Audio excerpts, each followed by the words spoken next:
Chapter 1200. Baiming, the capital of Great Tang. A report of victory from the Dongtao region arrived in the imperial palace and was delivered to Emperor Zhu Qiyu. The autumn rations had just arrived, and the Ministry of Revenue was in the process of collecting them. The imperial court had also raised the price, and Zhu Qiyu had intentionally spread the word that if anyone dared to oppose the imperial court, they would be prepared to settle the score after autumn.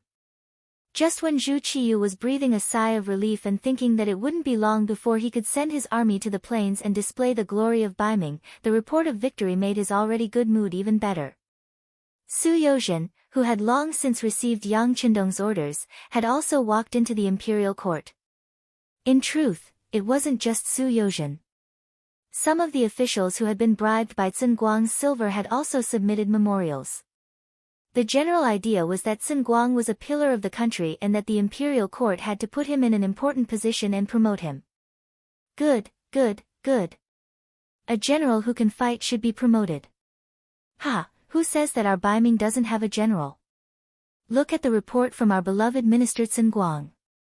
In order to capture Chaotic Well City, he fought a bloody battle for 7 days and killed more than 30,000 enemies in the end, returning Chaotic Well City to the embrace of our Baiming. Good, good, good. Come, write an imperial edict and make Sun Guang the commander-in-chief of the Shaanxi army. He will be in charge of all military affairs in Shaanxi. Su Yozhen didn't even need to use much effort for Sun Guang to be promoted. Not long after, memorials thanking him for his favor were delivered. At the same time, memorials for the promotion of Su Dei and a few other generals were also delivered. Su Yozhen had long since helped to establish relations with the Bureau of Military Personnel, so Su Dei had become the deputy commander-in-chief of the Shaanxi army. With Sun Guang's complete trust and importance, he held a large number of troops in his hands. By the time Yang Qindong learned of this news through the telegram, he had already led his army through the Basiquo Mountains and was 50 li away from the important city of Baiming 8 li. Very good. Yang Qindong was naturally very satisfied when he saw that Su Dei was promoted to the position of deputy commander-in-chief, and also became the youngest deputy commander-in-chief in the Baiming army. However, he put it aside after looking at it. Right now, the most important thing was how to face the opponent and enemy in front of him. After returning the telegram to Beta Persei, Yang Qindong stood in front of the sand table and asked, "Where is Master Lu?" "Young master, your master, and the others are still 200 miles away from us. They should be able to reach us in a few days. They won't delay our mission," Beta Persei reported. Yang Qindong lightly nodded his head and said, "The messenger sent to Turpan has set off." "He did. I sent Ba Daojiang over." He, that kid wants to put on a good show." Yang Er snickered. "Ba Daojiang?" Hearing that the captain of the Black Cavalry was the messenger, Yang Qindong couldn't help but smile and said, "Who came up with this idea?" However, Ba Daojiang is brave and resourceful. Most importantly, he has a strong military aura. He is really a good choice. Who said that diplomats must be eloquent? At the very least, it depends on the person. Take Yang Qindong for example. He believed that he should send out an envoy based on the type of enemy he was dealing with. Since he was going to use troops against Turpan, the envoy he sent out couldn't be too weak. Ba Daojiang was a member of the Black Knight's Dragon Guards and had followed Yang Qindong for many years. When he spoke with others, he would occasionally display the powerful aura of a soldier. Naturally, he was a suitable candidate. Seeing that Yang Qindong was still very satisfied, Beta Persei also smiled, but then he still asked worriedly, "Young master, do you think they will make things difficult for Ba Daojiang?" "They won't dare," Xian said in a very confident tone. Not to mention that the messenger is not killed in a war, just the fact that the 5-star army is coming in strong means that the king of Turpan will not make things difficult for the messenger sent by the 5-star army unless there is water in his brain and he doesn't want to have a good ending. The 6th young master is so confident that Beta Persei also breathed a sigh of relief. Beta Persei has a lot of feelings for these Black Cavalry who follow the young master every day, so he naturally doesn't want anything to happen to any of them. Things are as Yang Qindong expected. At this moment, Ba Daojiang is not in any danger. On the contrary, when facing the king of Turpan, Ba Daojiang's tone and attitude are neither servile nor overbearing. After following Yang Qindong for so long, Ba Daojiang's courage is not something that ordinary people can compare to. This time, he took the initiative to ask Beta Persei for this mission because he wants to make a greater contribution. He has already received news that as Yang Xie's forces grow stronger, his territory grows, and his population grows, Bugnam of Gojoseon's safety becomes the most important. The number of black cavalry members was going to increase accordingly. It is said that the original 1,000 Longwei will be expanded to 2,000, and Qiu Vi and Dao Shao will be the two captains. Because the number of people will double, and 2 vice-captains will be elected, he is aiming for this position. This news is not groundless. Resin City has already built the new Black Cavalry's battle armor and the soldiers' battle armor. It is said that many capable people have already signed up, and the new members are also in the process of being selected. With such a good thing, Ba Daojiang also wants to improve from a small captain, so he saw the identity of the messenger and coaxed Beta Persei for this mission. In order to do this to the best of his abilities, Ba Daojiang had put in a lot of effort. He had a clear understanding of the situation of the various factions in this region. This time, when he met King Shiza, he laid out the facts and reasoned with him. The gist of it was that the Turpan Empire was facing a huge crisis, and as the front line of the various factions, surrendering to the 5-star army was the best choice. King Shiza is old, already 60 years old, and can be considered to be in the ranks of the oldest. However, the more a person is like this, the more afraid of death he is, especially when he is used to living a life of luxury. He does not want to take any risks. Previously, when Yi Erqiang, and Turpan held a meeting, he felt that something is wrong. If he really wants to fall out with the 5-star army, then Turpan, who is located in the easternmost area, will be the first to bear the brunt. This makes him very comfortable. Unfortunately, the other two sides have expressed their agreement. His eldest son, Hardenbarter, who is also the eldest prince who represented him in the meeting of the three sides, expressed his position without asking him. In order to protect his dignity, he wants to fight the 5-star army to the end. Because of this, when Hardenbarter came back, Shiza put him under house arrest. At this time, Ba Daojiang, who represented the 5-star army, appeared as a messenger. As soon as he appeared, he helped him analyze the situation. In the end, he said that if Turpan does not surrender, then it will be a dead end. At that time, as the king, Shiza will be buried here. And the Turpan people who died because of the war will blame him for generations to come. Respected King Shiza, everywhere my 5-star army goes, there is no place that we do not win. Do you think that a small Turpan can stop us? If you insist on using your weapons, then the only outcome that awaits you will be death. On the contrary, if you are willing to surrender, then not only will your people not suffer, as the king, you will be sent to a place with beautiful scenery and pleasant weather to live out the rest of your life. In fact, there are already many kings and leaders of other countries there. They are all living very well. You will not be lonely there, you will definitely quickly fall in love with it. At that time, there won't be too few people serving you, and your treatment won't be too low. Apart from losing a bit of power and freedom, everything else will be the same as it is now. You won't have to live in fear like you do now. How wonderful would that be? Ba Daojiang was originally a person of the pugilistic world. He was used to speaking human words. Often, the dead could be revived by his words. Not to mention, he had learned a lot from Yang Qindong over the years. His words were more reasonable and persuasive. The scene described by Ba Daojiang did not move Shiza, but there was one sentence that touched his heart. The 5-star army was indeed very powerful. Facing such a powerful enemy, the possibility of Turpan being defeated was very high. If that was the case, as the king, he would be dead without a doubt. This was not something he wanted to see. Naturally, he wanted to surrender. Although it was a little embarrassing, at least he would be able to live. Furthermore, he would not have to worry for the rest of his life. Wasn't that a good thing? Esteemed envoy's suggestion is not bad. This king also does not want to become enemies with the 5-star army.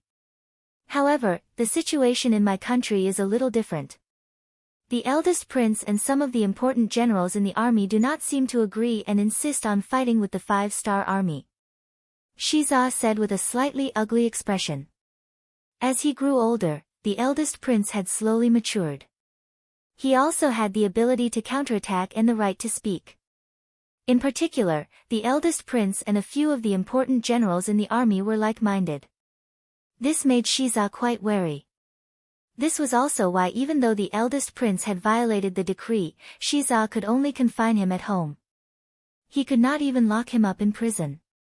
Ba Daojiang naturally did not know this. The relationship between some of the royal family was not something that outsiders could easily find out. After all, people who were born in such a family were used to acting from a young age.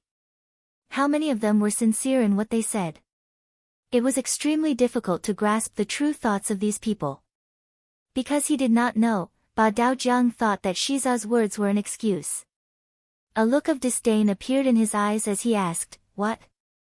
Does your majesty want to become enemies with the 5-star army? Even if that's the case, there is no need to find such an unreasonable excuse." The truth was actually treated as an excuse by Ba Daojiang. Shiza did not know how to explain himself. Thinking that he could not become enemies with the 5-star army, he hardened his heart and said, "Forget it.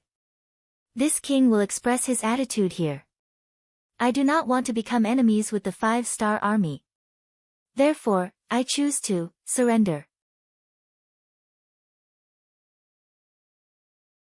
Chapter 12:01. The word surrender came out of King Siza's mouth with some difficulty. After all, he was the king of a country. How important was his face and dignity? But he really couldn't see any hope of victory, so he decided to surrender in the end. In his opinion, as long as he surrendered to the 5-star army, after their army entered, even if the crown prince had any thoughts or dissatisfaction, he wouldn't be able to change the facts. This way, the whole of Turpan would be spared from the flames of war. Ba Daojiang still wanted to persuade and even threaten Siza, but he didn't expect Siza to surrender so quickly. He couldn't help but be overjoyed. "Ha, I knew that His Majesty is a smart person. Sure enough, it's true." After reaching a consensus, the conversation between the two sides became much more pleasant. After the final discussion, it was decided that the 5-star army would enter 8 Mile City in 5 days. At that time, King Siza would give an order for them to fully cooperate with the 5-star army. Then, when the 5-star army arrived at Turpan City, as the king, he would personally go out to welcome them to express his respect for King Wunan of Daemyang. Ba Daojiang left with a happy face. The mission was completed, and it went so smoothly that it made him extremely happy. Originally, it would take more than 2 days to travel on a fast horse, but it took him less than 2 days to take a shortcut back to the 5-star army's camp in front of 8 Mile City. Then, he happily told the news to Yang Qindong. After knowing that Ba Daojiang had returned to the camp and really completed the mission of persuading the king of Turpan to surrender, Yang Qindong also smiled. "Not bad, I didn't expect Ba Daojiang to have such ability." "Not bad. Ha, young master, this should be due to the fame of our 5-star army." Beta Persei also laughed. As the person in charge of the Black Cavalry, of course, he had to be modest. "Ha ha ha." Yang Qindong laughed after hearing this. He pointed at Beta Persei and said, "I didn't expect you to be modest." "All right, with this reward, Baojiang will be rewarded handsomely." "Yes, thank you, young master."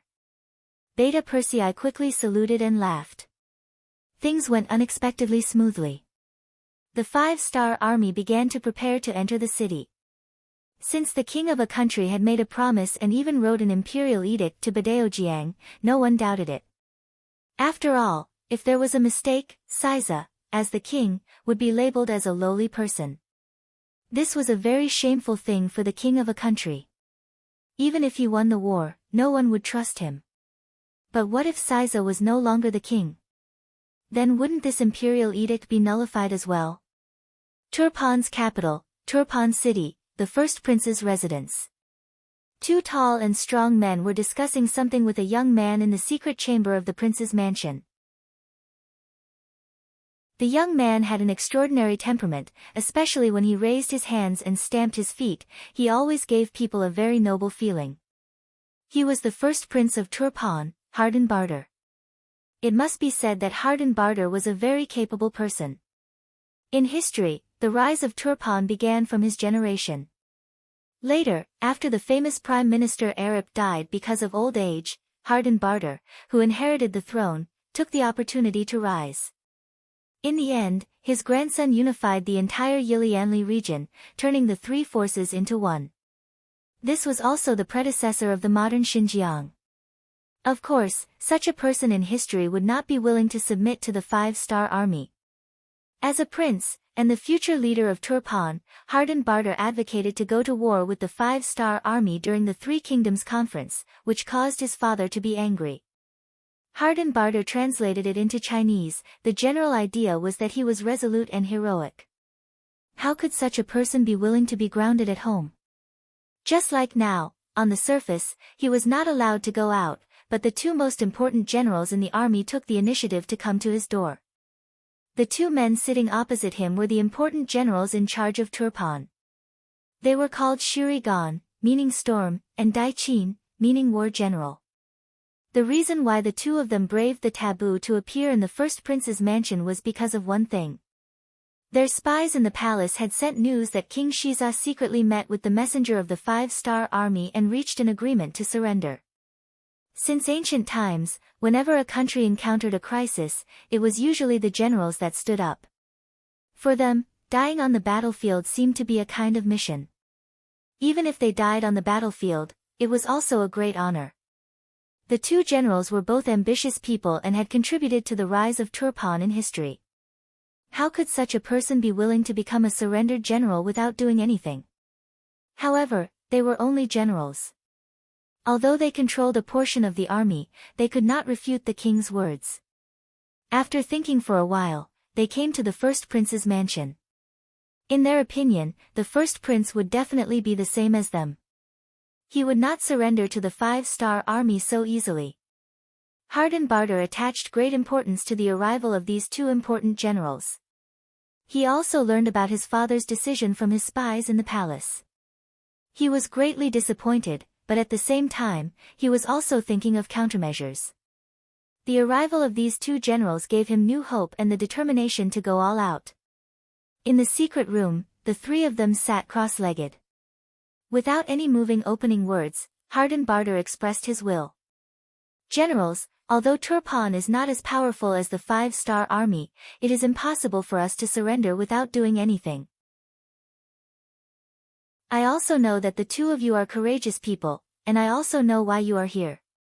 However, it seems that it is impossible to persuade my father. He even wrote the surrender edict. It is impossible for him to go back on his words. The only solution is... Hardenbarter didn't finish his words immediately. After all, this kind of action was shameful in the eyes of many people and would be condemned by the officials of the country. The two generals of the rising sun Gan didn't think too much. When they heard that there was a solution, their eyes lit up. They looked at Hardenbarter expectantly and said, "First Prince, what solution do you have? Please tell us." "Yes, what do you need us to do?" "We will do our best." The other general, Dai Qin, also said. Hardenbarter was waiting for these words. He didn't feel troubled and said, "If we want to solve this, we just need to make my father give up the throne. That way, his edict won't be recognized by our Turpan kingdom. Of course, we can't hurt father. After all, he has done a lot for Turpan. He is also my father, so after he abdicates, I will find a quiet place for him to retire and spend the rest of his life in peace." Hiss. This was clearly an attempt to seize power for himself. The two generals couldn't help but suck in a breath of cold air after witnessing such a momentous event. Even though they were unhappy with King Shiza's actions, he was still their king. If he rebelled, they wouldn't be able to bear the responsibility either. The two generals didn't speak. Hardenbarter's heart skipped a beat. He knew that once he said something, he had to do it. Otherwise, once the news was leaked, he would be the one to die. His father didn't only have him as a prince. If his father knew that he wanted to rebel, he wouldn't have a good ending. In other words, after he voiced his thoughts, he had no way out. Right now, he had to get the support of the two generals. Otherwise, what awaited him would be worse than death. The two of you are the backbone of my Turpan kingdom.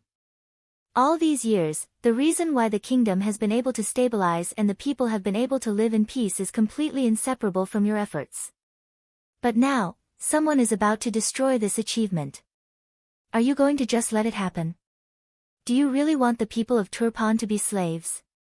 To be looked down upon forever? After a series of questions, Shurigan and Daiqin couldn't help but frown. Seeing that his words were effective, Hardenbarter suddenly stood up, then bowed to the two of them. Your Highness the First Prince, what do you mean by this? The two generals who couldn't accept such a grand gesture hurriedly stood up. No matter how much they had contributed to Turpan, Hardenbarter was still the first prince. The relationship between master and servant couldn't be messed up. I don't mean anything. This prince is just begging the two of you on behalf of the people of Turpan. In this moment of life and death, please help us. The people here will remember your heroic deeds for generations to come. Thank you. While speaking, Hardenbarter once again lowered his head. At this moment, the two generals were clearly moved. Their faces became very hesitant. Sensing the change in the two, Hardenbarter opened his mouth again and said, Generals, we just don't want to see the people of Turpan being humiliated. Besides, we don't want to do anything to father. We can't endanger his life. We just want him to retire in advance. The political power of Turpan is still in the hands of our royal family. What you are doing is not a rebellion, but a meritorious deed. Hardenbarter knew that the other party was hesitating. Perhaps they were just a step away. At this moment, Hardenbarter forcefully pushed them again. The two still didn't move. Hardenbarter was a bit anxious. After thinking about it, he had to make up his mind and say, Generals, I don't know if you have thought about it. If you surrender the 5-star army, what will happen to you? As for your family and children, I'm afraid that their lives might be threatened at any time. As men, can you bear to see such a thing happen? When that time comes, regret will be useless. You won't be qualified husbands, qualified fathers. The humiliation will accompany you for the rest of your lives. How will you have the face to see them? Chapter 1202. Hardenbarter decided to be ruthless and started to attack his family. It had to be said that this move was very effective, especially since the two generals were loyal people. They were naturally very good to their families. If they really surrendered to the 5-star army, then anything could happen.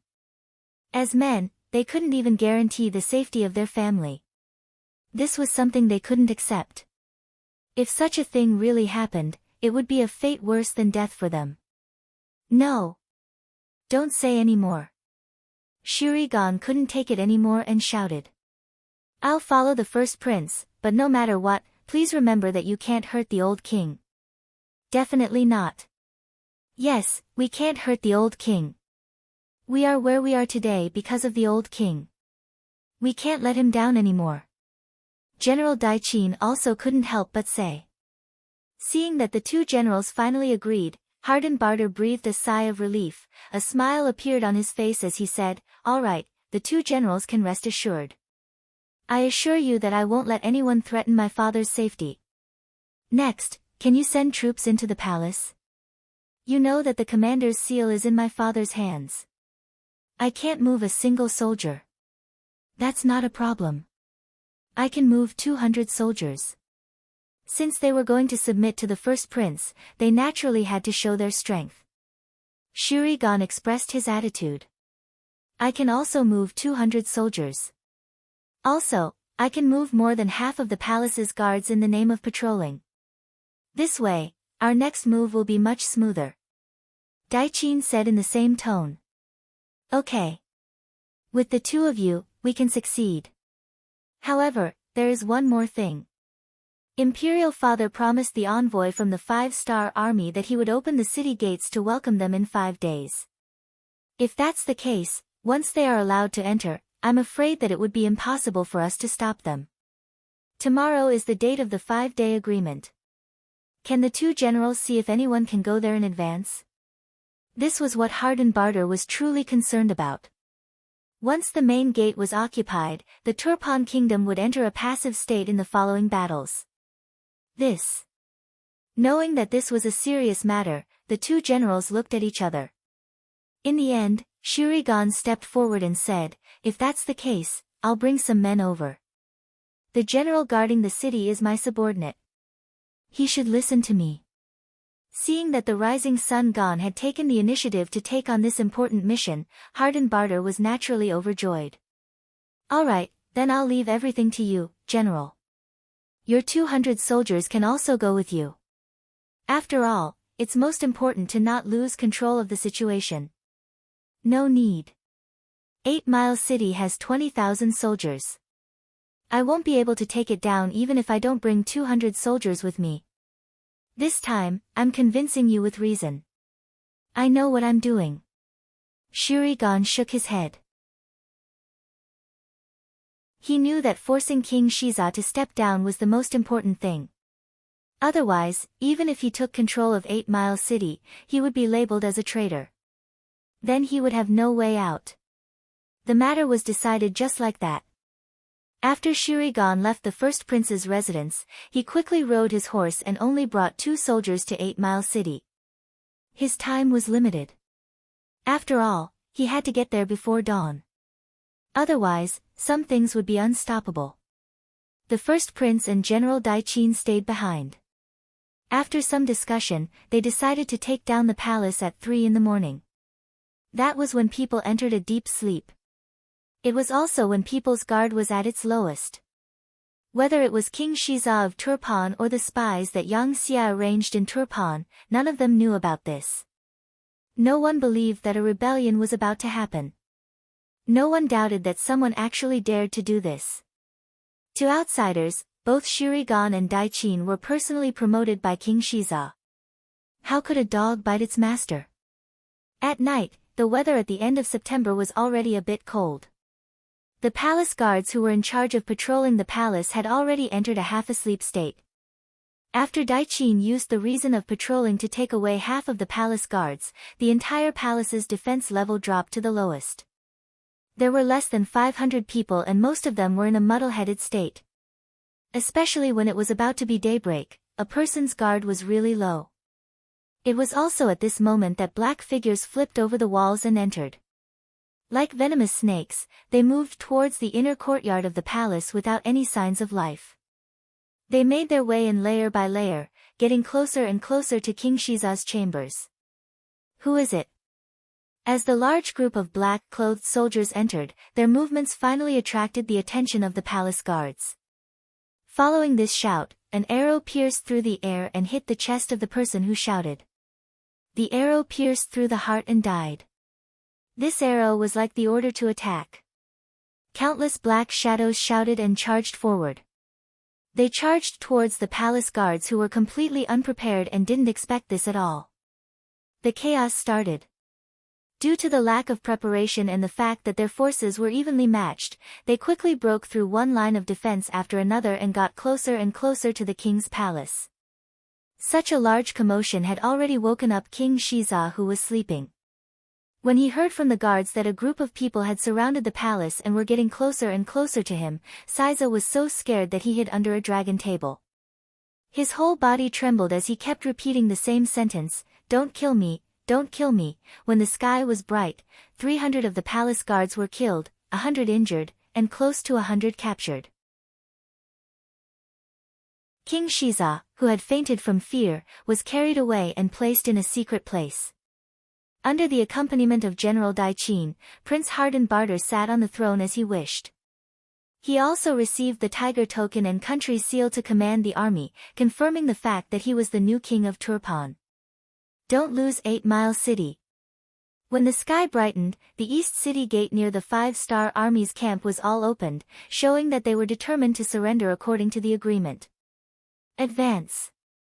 Yang Qindong stood in front of the main camp and waved his arm with a smile. Immediately, the 5,000 Mongol cavalry of the Wufeng army raised the 5-star flag and charged towards Don't Lose 8 Mile City.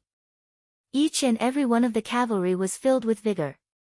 On the city wall, Shurigan, who had already put on a set of general armor, squinted his eyes as he looked at the scene in front of him. He had arrived before dawn, and after some persuasion, the general of the city guard had returned to his side. Of course, part of the reason was because of Shurigan's persuasion. Of course, it was also because the defending soldiers didn't want to surrender before even shooting an arrow. As a soldier, as long as one had courage, unless it was necessary, no one would be willing to surrender. Get ready.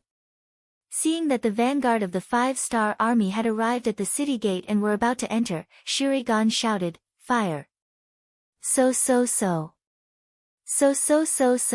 The Turpan soldiers who were hiding under the battlements jumped out like fishes. They were like heavenly soldiers descending from the heavens. All of them took out their bows and shot at the defenseless 5-star army cavalry. Since they were defenseless and didn't expect something like this to happen, hundreds of them were hit by arrows. Some of them were killed on the spot while others were injured. They cried out in pain on their horses. Close the city gate. After succeeding in his attack, Shurigan immediately gave the order to close the city gate. He noticed that the 5-star army had more than 100,000 soldiers. Even if he had the upper hand, if he wasn't careful, he wouldn't be able to defend the city. The sudden change at the city gate caught the 5-star army off guard. The Mongol cavalry general, Narisong, who was following the troops to enter the city, ordered the cavalry to retreat. His eyes were red as he rushed back to the tent and knelt in front of Yang Qindong. "My king." The Turfan army went back on their words. "Please allow me to lead the troops to siege the city to collect the blood debt." At that moment, not only Narisong, but all the other generals had bloodshot eyes. They were furious. Yang Qindong, who was wearing a golden cape, didn't look any better. He didn't expect the Turpan army to do such a thing and lie to him. Although the Mongol cavalry wasn't his own, since they were able to join him, he was confident that he could turn them into his own. After all, they were his soldiers. Of course, he was furious that such a thing happened. Report.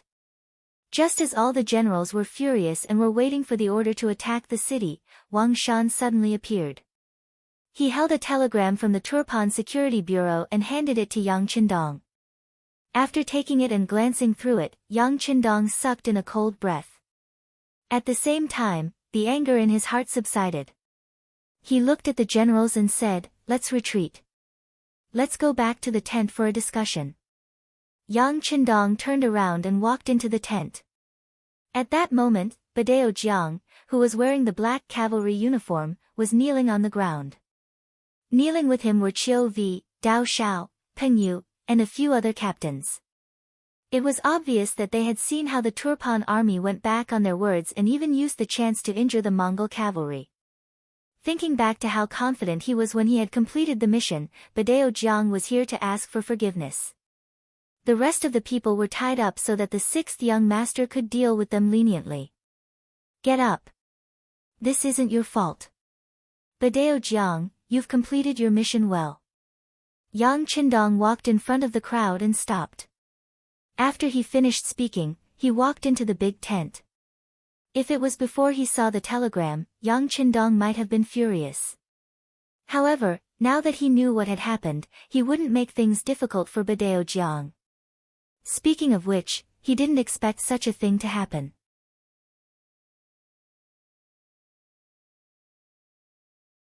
Chapter 1203.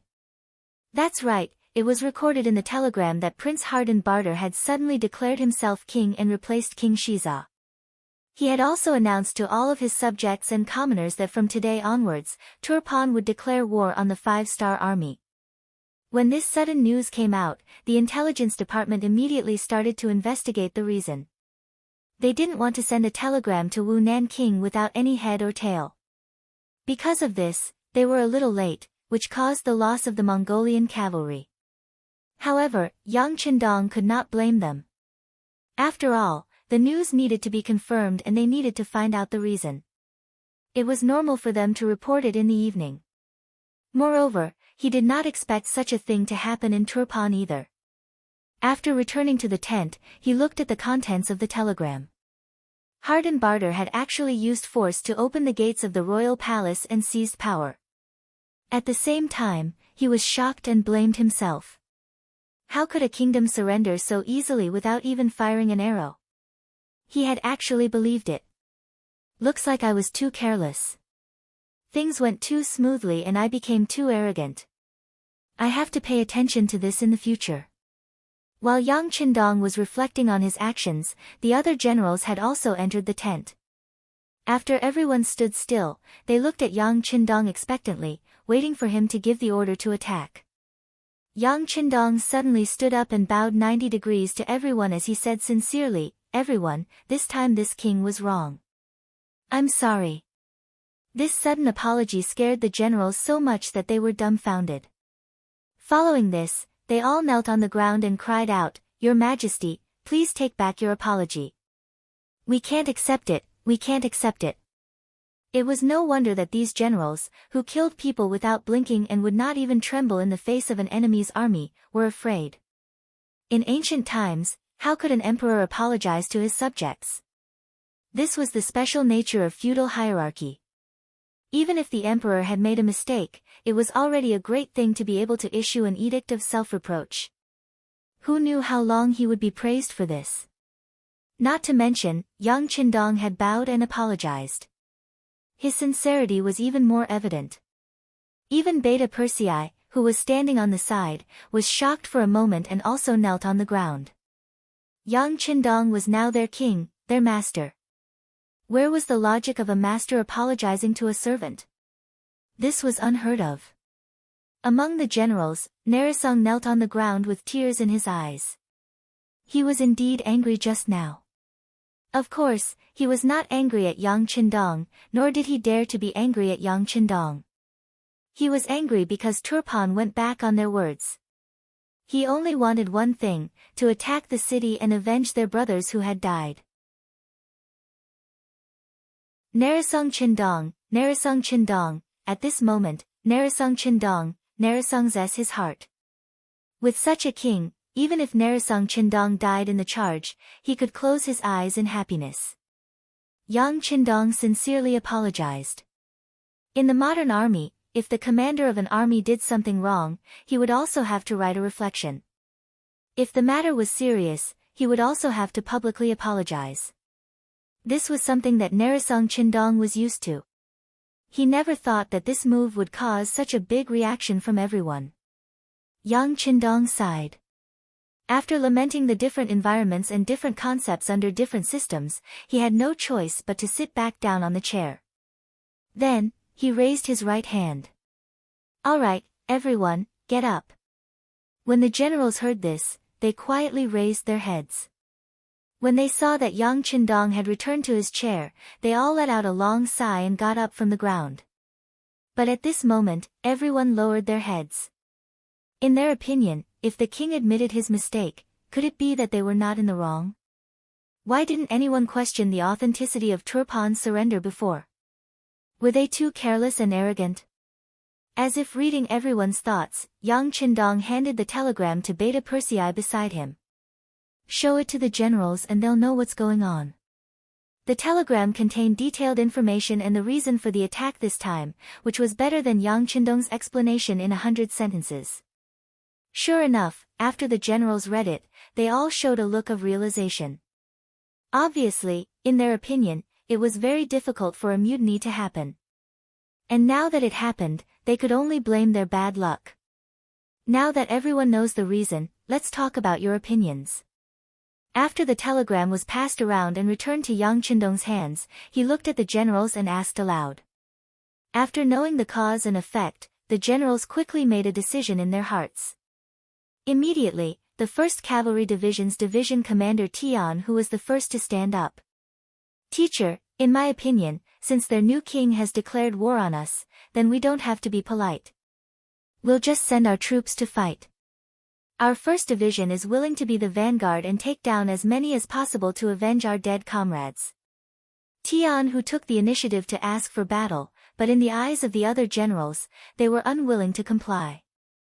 After Na Raizong reacted, he immediately stood up and said, "My king, the ones who were injured are our Mongolian cavalry. Please give this opportunity to take revenge to us.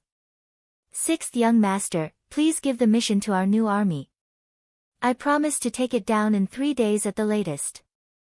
The new army's commander Suhi stood up and said, "Give it to our Far Eastern Army's 1st Cavalry Division. We can take it down in 2.5 days.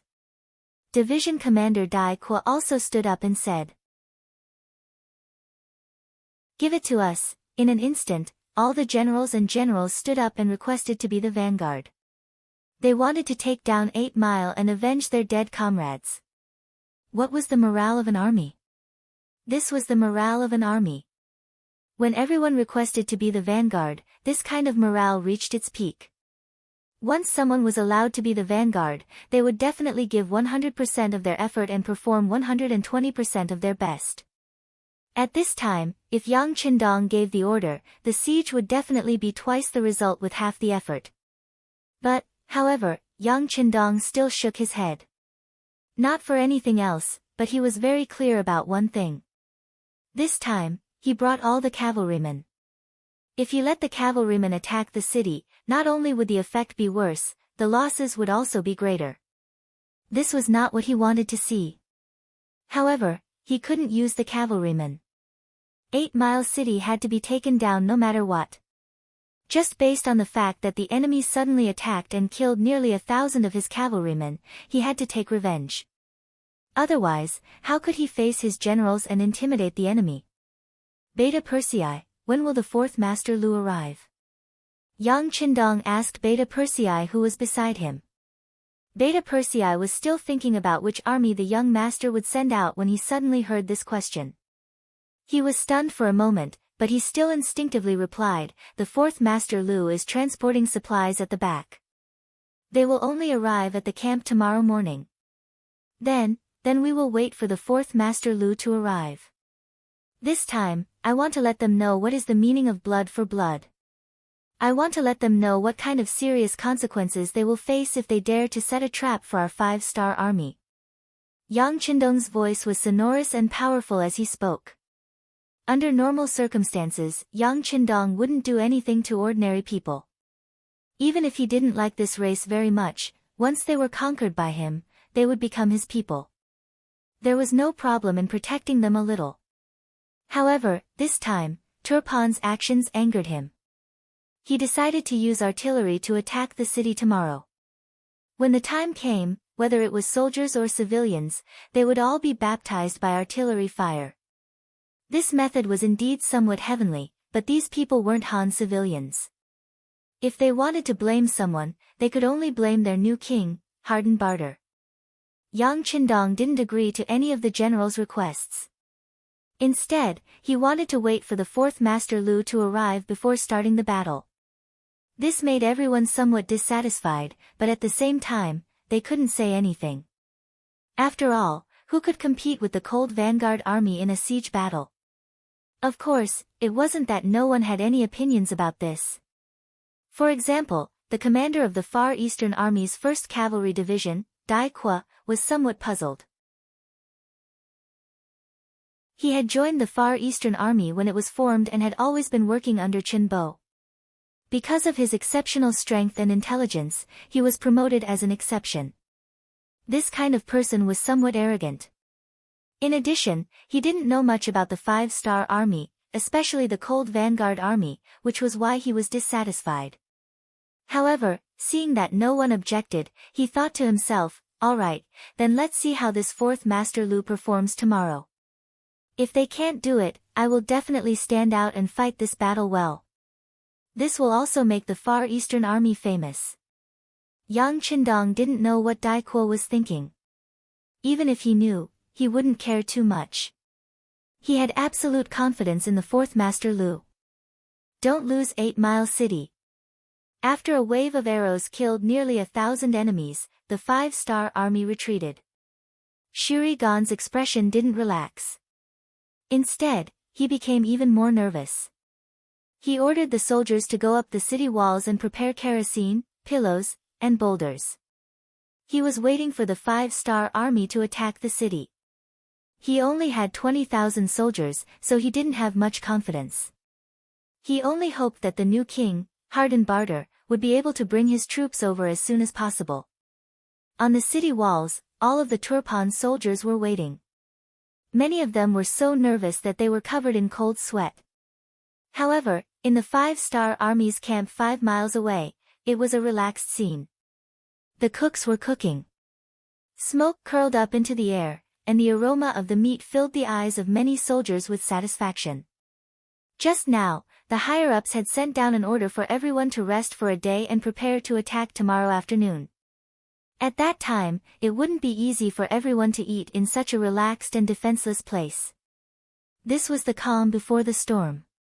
Many of the soldiers took this time to rest and prepare themselves for the next battle in their best condition.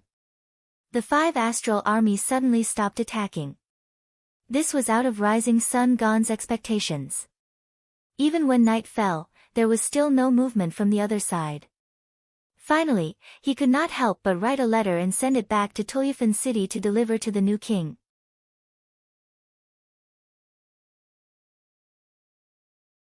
Chapter 1204. By the time he received the letter, it was already noon of the second day. It took 2 fast horses to deliver the letter. Hardenbarter, who was wearing the king's robes, nervously opened the letter. What he was most worried about was the 5-star army attacking the city. Qing, who was standing beside him, also felt the same way about Hardenbarter's worries. When he saw that the letter was opened and the new king was stunned, he couldn't help but feel even more nervous. He carefully asked, "Your Majesty, did something go wrong?" Hardenbarter didn't reply to General Qing's question. He was still stunned. When he was asked a second time, he finally handed the letter over. "General, look at it yourself." Qing took the letter with a trace of nervousness. After carefully reading it, he couldn't help but laugh. Good news, good news. King, the 5-star army didn't dare to attack the city after suffering a loss. From this, we can see that they aren't as strong as the rumors say. As long as we can defend the city and wait for our reinforcements to arrive, we can definitely keep them out of the city. This way, our country will be safe. At that time, when the other countries come to help, it will be time for us to fight back with all our strength. Qing's idea was indeed correct. Defend the city and not let the 5-star army attack. Then, gather the forces of Ili Li, Yi Erqiang, and Waris cavalry. They will have hundreds of thousands of soldiers. At that time, their military strength will exceed the enemy's and their supply lines will be much closer. This way, their chances of victory will be much higher. After a bout of laughter, Qing noticed that the new king was still frowning. Confused, he asked, "King, this is good news. Why aren't you unhappy?" "Well, I feel that something is wrong.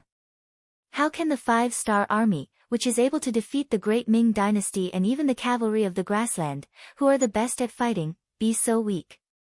Do they still have some kind of plan?" Hardenbarter was indeed one of the kings who established Turpan's strength. He was able to see the problem on the spot. However, General Qing didn't agree with his idea. "Your Majesty, don't worry. No matter what kind of strategy they have, as long as we don't let them attack and lose 8 Li, then they won't be able to use any ability. At that time, the initiative will be in our hands. Won't we be able to do whatever we want?"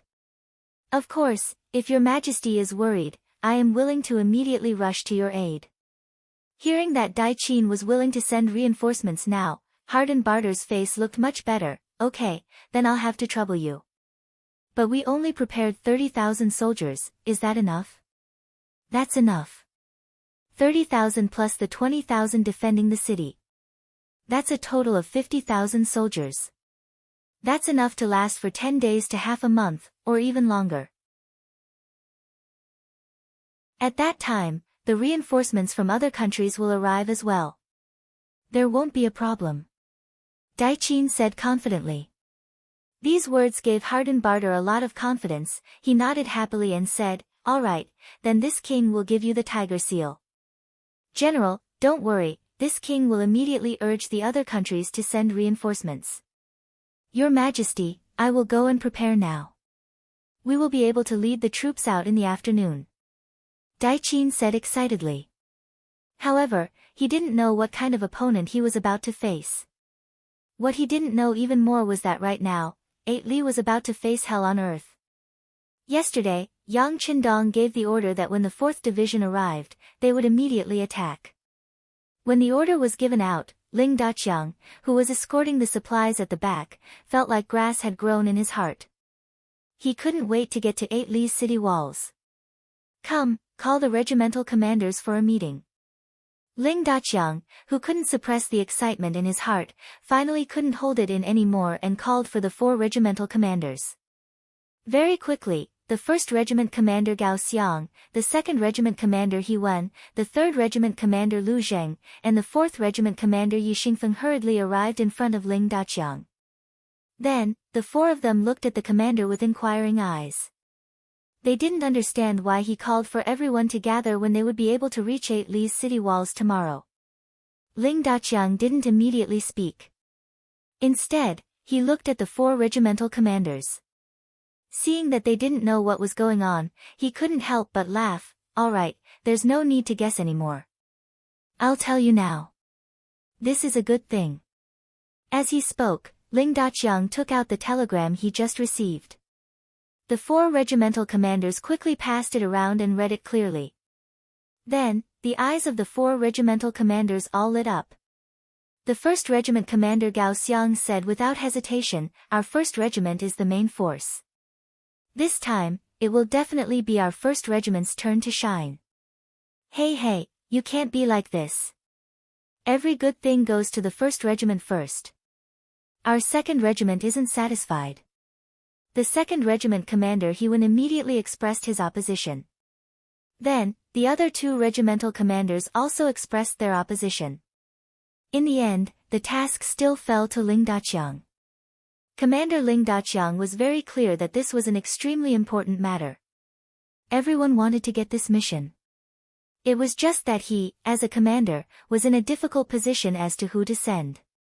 In the end, he actually rolled his eyes and used the most primitive method to solve the problem, which was to draw lots. He prepared 4 slips of paper for everyone to draw. 3 of them didn't have anything written on them. Only the last one had the word "attack" written on it.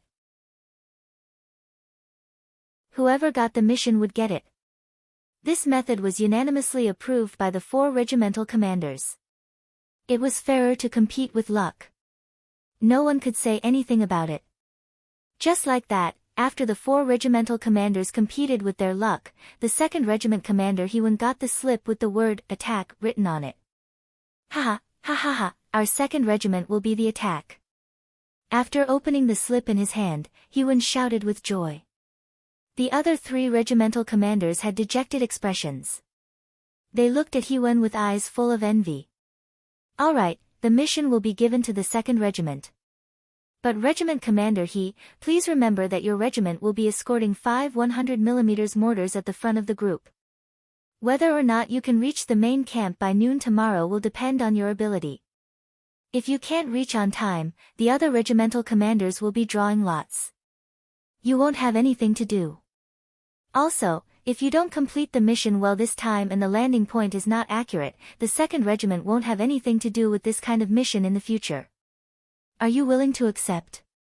Ling Daqiang continued to raise a series of requests to increase the difficulty of the mission. Yes, I'll accept all of them." Ha. The 2nd Regiment Commander He Wen said confidently. Speaking of which, as a member of the Cold Vanguard, it was normal for them to practice with cannons. Although they couldn't practice it as often as they practiced with guns, they would still have missions to fire from time to time. Once they had a target, they would definitely not miss. Just like that, the other 3 regimental commanders sent Hewan off with envious gazes. The 5 100mm mortars that accompanied the army also left with the 2nd Regiment. In order to complete the mission and complete it efficiently, Hewan rushed all the way. Before noon the next day, he had already arrived 9 miles in the morning. He even took the time to let the soldiers rest for 2 hours and eat some food. Then, he placed the 5 mortars 300 meters in front of 8 Mile City. Yang Qindong had already sent someone to set the measuring stick. Now that the target was right in front of them, Hewan started to order the loading of the mortars in front of the entire army. The feeling of being envied in front of so many people was just too good. Yang Qindong brought all the generals out. Especially the Mongolian army led by Na Risong, they had already put on their armor and were ready to charge. This was also Yang Qindong's compensation for them. Since they had suffered a loss yesterday, of course they had to make up for it today. On top of 8 Mile City, General Shurigan was looking at the scene below with his soldiers. This is the Red Barbarian Cannon. Because it was located in a remote area, the rising sun Gon had never really come into contact with this thing. However, they had heard that it existed. Now that they saw it in front of the city, they could not help but be shocked. Then, they shouted at their soldiers, "Quick, find a place to hide, quick." Although he had never seen the power of the cannon, he believed that since the 5-star army had waited for so long, they would not hesitate when they attacked. Under Shurigan's shouts, the soldiers of Turkmenistan quickly found a place to hide. However, because they did not have enough knowledge, most of the soldiers only hid under the battlements. In his opinion, with the city walls as a defense, it was already safe enough. Regarding the reaction of the people on top of the city, Commander Hewan acted as if he did not hear anything. At this moment, he was still meticulously completing his actions. He ordered his men to adjust the measuring stick and make the necessary preparations. The cannon was being prepared in an orderly manner. Commander Hewan acted as if he did not hear the reaction of the Turkmenistan soldiers below the city gates. This was because he knew that once the cannons were fired, it would be difficult to say where he would be safe. Therefore, whether he hid or not, or where he hid, would be the same. The 5-star army was waiting in formation, especially the Mongolian cavalry led by Na Risong. Although Yang Qindong had said that they could only attack after half an hour of bombardment, he was still fully prepared. The sun hung high in the sky, and from time to time, a cold wind would blow, but at this moment, many people no longer felt anything. Everyone's attention was focused on the 5 pitch-black iron blocks at the front. They were waiting to see how powerful they would be next. Among the cavalry, it was not that no one had seen the power of cannons before. However, most of them had only seen cannons firing 1 round at a time. Not many of them had seen 5 cannons firing at the same time. The result was not something they could imagine. Everything that was about to happen next made them not even want to blink. They were afraid that they would miss something. Finally, under everyone's anticipation and complicated thoughts, the 5 100mm mortars were ready. The cannons were also loaded. They only needed to wait for the final order to fire 5 rounds.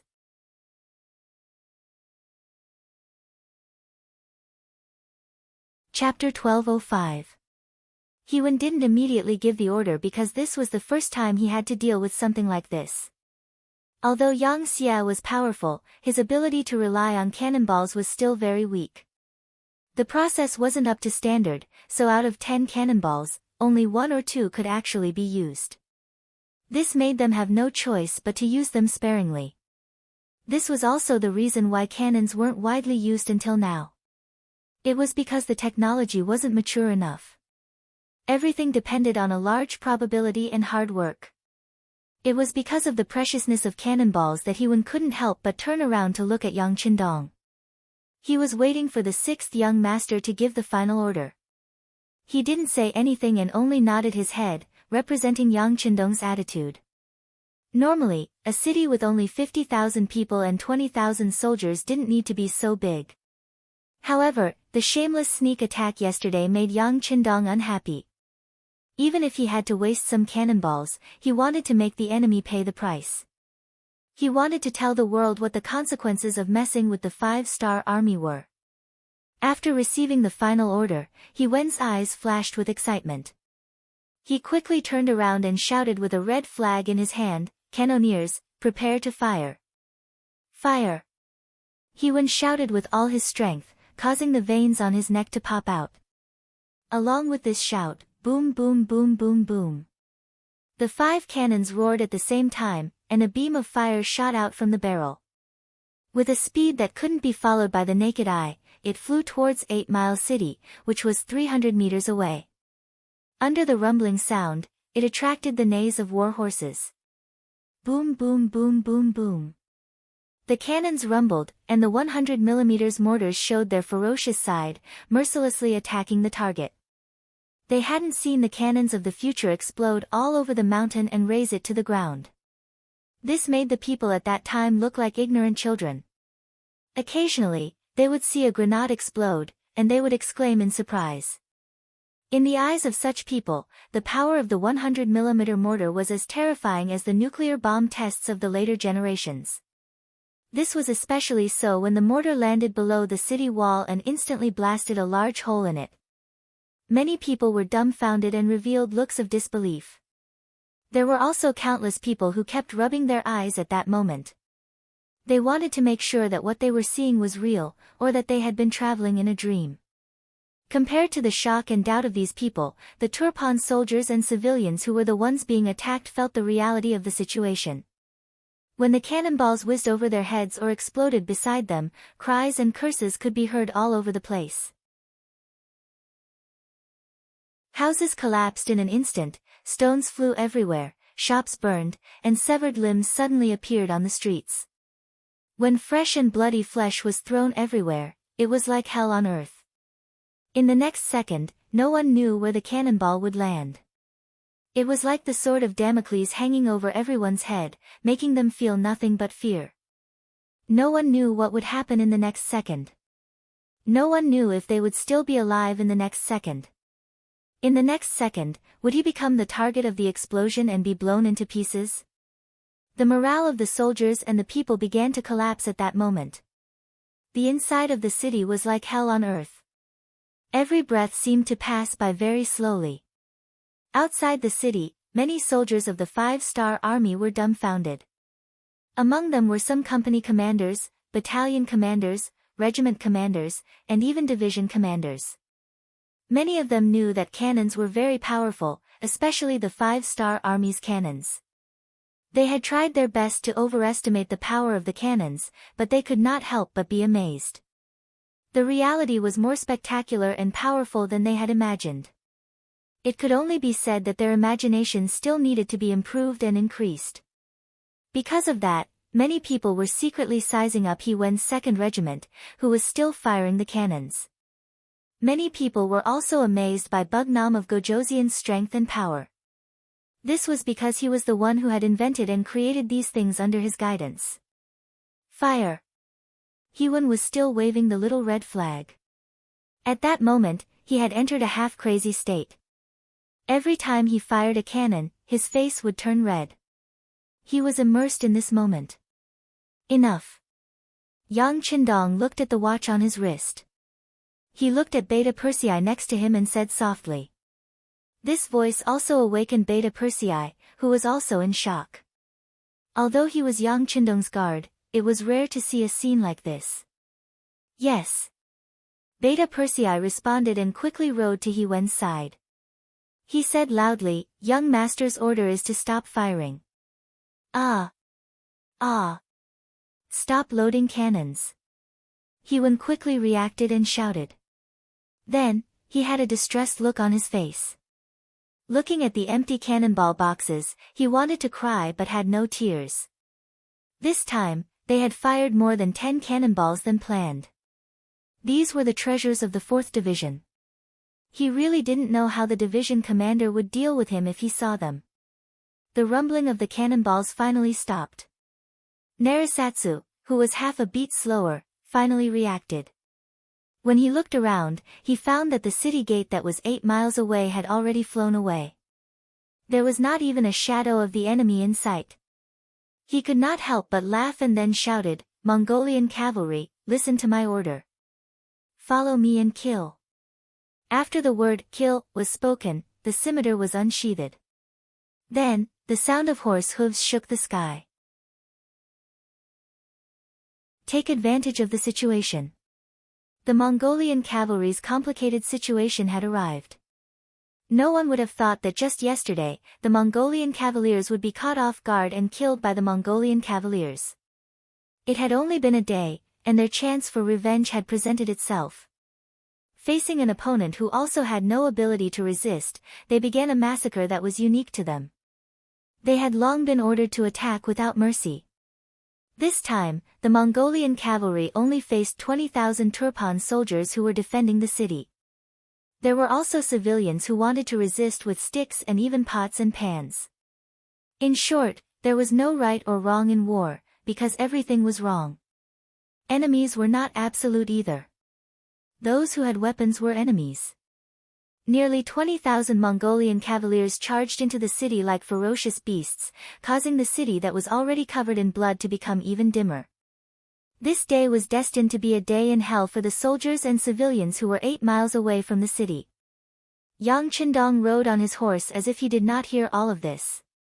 It was not that his heart was as hard as stone, but he knew very well that evil people needed to be dealt with by evil people. Perhaps some people would understand that if you respected them, they would return the favor tenfold. But to some people, if you backed down, you would only be seen as a sign of weakness. To such people, only by killing them could one completely subdue them mentally and physically, such that they would never dare to have any thoughts of resistance.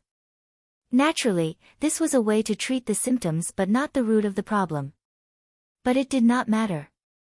Yang Qindong still had a backup plan, which was to move the civilians away. When a place was filled with strangers, their so-called national spirit would naturally crumble. If they could live a good life, then no one would rebel. A war that could not be considered a war that was just a massacre, finally ended after the Mongolian cavalry vented their anger. After the battle, out of the 20,000 Turpan soldiers, over 8,000 were killed, and the captives were all injured. Out of the 50,000 civilians, over 5,000 died, and many were injured. This was the result of playing tricks with the 5-star army. Maybe if they did not play tricks and fought head-on, they would not have suffered such heavy losses. What was worth mentioning was that the defending general, Shuri Gan, had died under a giant rock. One could deduce that a cannonball had blown up the battlements, and unfortunately, it landed on his body. A Turpan heavy general actually died just like that on the ground. It was as his name implied, storm, he died in a storm. Your Majesty, your subordinate is untalented. About 200 cavalrymen escaped, and we were unable to catch up. Na Raizong appeared in front of Yang Qindong, his body reeking of blood. No worries, someone needs to report. Yang Qindong did not care about this at all. He even felt that the number of people who escaped was too little. In his eyes, those soldiers who had seen such a scene would not be able to fight against the 5-star army. The shadow in their hearts was their greatest enemy. 8 Mile City, which was seen as a natural stronghold, was lost just like that. From the start of the attack to the complete occupation, it took less than 4 hours. When the 200 cavalry that escaped scattered, and a portion of them returned to Turpan City, it was already the night of the second day. The new king, Harden Barter, was woken up from the palace, and he learned about what had happened from the general on duty. What? 8 Mile City was lost, the 20,000 troops were wiped out, and Shuri Gan general died in battle. After hearing the report from the general on duty, Harden Barter fell back into his throne, his eyes devoid of light. How could this be? How could this be? After a long while, Harden Barter finally sobered up, but he still couldn't stop himself from blurting out this sentence. King, I heard from the soldiers that escaped that the 5-star army used a powerful cannon that turned the entire 8 Mile City into hell. When the general on duty said this, his whole body trembled. He couldn't help but think that if this was true, then how could they use swords and spears to fight against the cannons? What was the difference between this and throwing away their lives? Cannons? Powerful cannons? How is this possible? This king has also heard of the Great Ming's Divine Machine Battalion, but it was not that powerful. Harden Barter asked in disbelief.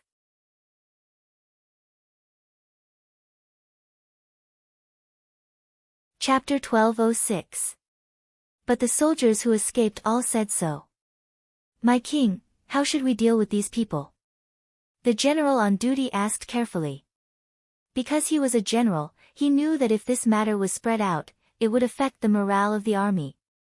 He was afraid that no one would dare to fight against the 5-star army. How should we deal with them? Lock them all up. If anyone dares to say anything, behead them on the spot. Harden Barter was indeed an ambitious person. He quickly thought of the crux of the matter and revealed a ferocious look to the general on duty. Understood, my king. The general on duty nodded and went out to handle the matter. In fact, he wanted to say that it wasn't just these people who escaped.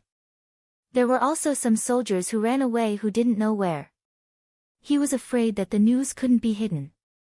However, he didn't dare to say anything because he was afraid of Harden Barter's gaze. He was afraid that his king would let him handle this matter. Wouldn't that be asking for trouble? The general on duty was right. At this time, the news couldn't be hidden anymore. This was because the soldiers who escaped were already terrified. When they escaped, some of them randomly chose a direction and ended up in different cities. This news spread along with these people. However, this wasn't the most depressing thing. What really made the Turpan kingdom unable to bear was General Qing, who had already led 30,000 troops to battle. While he was on his way to the city of Bali with 5,000 cavalry and 25,000 infantry, they met with the new army of the Third Army, which was marching towards Turpan. When the scouts from both sides met, there was naturally a bloody battle. Then, the news spread back to each side. He was leading the new army of 20,000 people on the road when he suddenly heard the scouts say that there was a foreign race army ahead. There were about 30,000 of them and most of them were infantry. This news made He's body shake and he was very excited. Since leaving the Liaodong region, He and the new army had been hurrying along. They didn't even fight a decent battle. Even when they were outside the beginning city, they were merely chasing after the enemy. This made him feel stifled. Yang Qindong trusted him so much that he brought him wherever he went, but his contribution was too small. Just as he was vexed and thinking about how to achieve great things in Turpan, the opportunity finally came. Inform all divisions to launch a fierce attack in company units. The two armies had suddenly met, and there was no time to prepare a battle plan. However, He trusted his officers. He believed that they would not fail their mission and inflict heavy losses on the enemy. Although such an encounter came very suddenly, the new three armies had already undergone the corresponding training. At this moment, it was the time for them to display their subjective initiative. What mattered was which officer reacted faster, and the rewards would naturally be greater. He had been by Yang Qindong's side for many years and had fought with his opponents for a long time. He had seen all kinds of situations and had made all kinds of preparations. None of this was a problem. The new army had such confidence. But in comparison, Qing didn't have such ability. This didn't mean that Qing's commanding ability wasn't good, but that the reaction of his soldiers was much worse. When the scouts at the front sent news that they suddenly met the 5-star army 10 miles ahead, Qing's first reaction was that it was impossible. It could be said that he was unlucky. Because he was traveling on the official road, he didn't encounter a single deserter who was scared out of their wits. Naturally, he didn't believe that there would be a large number of 5-star army in the hinterland of Turpan. 8 Mile City was guarded by the Rising Sun Gon and 20,000 elites, so it couldn't be broken through so easily. It must be a small group of the 5-star army that charged in from who knows where. This was Qing's first reaction. But out of caution, he ordered the army to stop moving forward. He would personally bring 5,000 cavalry to see what was going on. In Qing's mind, the 5-star army wouldn't have too many people. With him leading 5,000 cavalry, it would be enough. Even if they really encountered a large number of enemy troops, he would still have the chance to retreat and form a defensive line. At that time, as long as he could hold the enemy here and then ask for reinforcements from the king, he could even launch a pincer attack with the Rising Sun Gone General. This would deal a heavy blow to the 5-star army and make a great contribution. To be able to think of such a plan in such a short time, Qing could be considered a qualified general. But he neglected two important points. First, the so-called pincer attack only had one side left. This meant that this plan wouldn't work. Second, not only were his opponents strong, his 30,000 troops couldn't compare to them. It had been more than 10 years, and the Turpan kingdom had not had any wars with the outside world. Their army had been living too comfortably. Although the training had been carried out before, when they encountered one of the elites under Yang Qindong's command, the new Third Army, it was naturally not enough. Not many people could predict the outcome of a battle before it even started, much less when General Qing was still so confident. He brought 5,000 cavalry and charged out first. They were ferocious, like a dragon coming out of the sea. Under the envious gazes of the 20,000 infantry, the 5,000 cavalry charged out. Half of the 30,000 Turpan soldiers were new soldiers that joined in recent years. A complete conscription system was one of the most important military reforms in Turpan. In history, it was because they were one step ahead of other countries that the strength of their army was maintained at a very high level. The soldiers were old and needed to be replaced, or they were injured and were not suitable for prolonged battles. Furthermore, the country valued the soldiers and the corresponding policies improved, so the status of soldiers in the Turpan kingdom was not low. Because of this, many young people were attracted to join the army. More than half of the soldiers were young people who yearned for glory. It was said that a soldier who didn't want to be a general wasn't a good soldier. These people came because of this. The way to fulfill this wish was to enter the battlefield and kill the enemy. This was an advanced method of replacing soldiers. Even now, Yang Qindong didn't dare to try it. This was all because his goal was too big. He needed more experienced soldiers. If he eliminated all of them, he wouldn't have the time to train more new soldiers to fight and win. Turpan did it. One had to admit that they were very bold. However, this also had a fatal flaw. A soldier who had never seen blood would forever be a new recruit. They would not be able to understand the cruelty of the battlefield, nor would they understand how important it was to maintain a balanced mentality in this life-and-death situation. And now, it was time for the 5-star army to teach them a lesson. When the 5,000 cavalrymen walked past the new recruits with envy, they suddenly retreated. Just like when they left, the 5,000 cavalry were still 5,000 cavalry. But the difference was that they didn't have the high spirits from before. Instead, they were in a sorry state. If one had to use an idiom to describe it, it would be that they were like birds startled by the twang of a bow. Among them, the one who ran the fastest was the role model of many of the new soldiers, General Qing. Qing was originally full of confidence, but not long after he charged out, he saw the 5-star army cavalry covering the sky and earth. Especially when the enemy used companies as a unit, and each company had a bright 5-star flag. At that moment, it was as if the entire sky was dyed red. Qing's pride instantly disappeared, and what replaced it was fear, and finally, he turned around and left. On such a battlefield, he could no longer analyze how many enemies there were. However, he knew that if he really led 5,000 cavalrymen into battle, it would be equivalent to sending lambs into a tiger's den. In the end, not a single one of them would be able to escape. How is this possible? There are so many enemies. What is Shurigan doing? Why didn't he report it? Why? As he retreated, he kept cursing Shurigan. Completely unprepared, Qing was caught off guard. Facing the powerful new army, his confidence was gone. All he could think of was to retreat. To put it bluntly, it was to escape. One soldier was fearful, while the general was fearful. When the main commander had his fear embedded in his bones, it was easy to imagine how this battle would continue.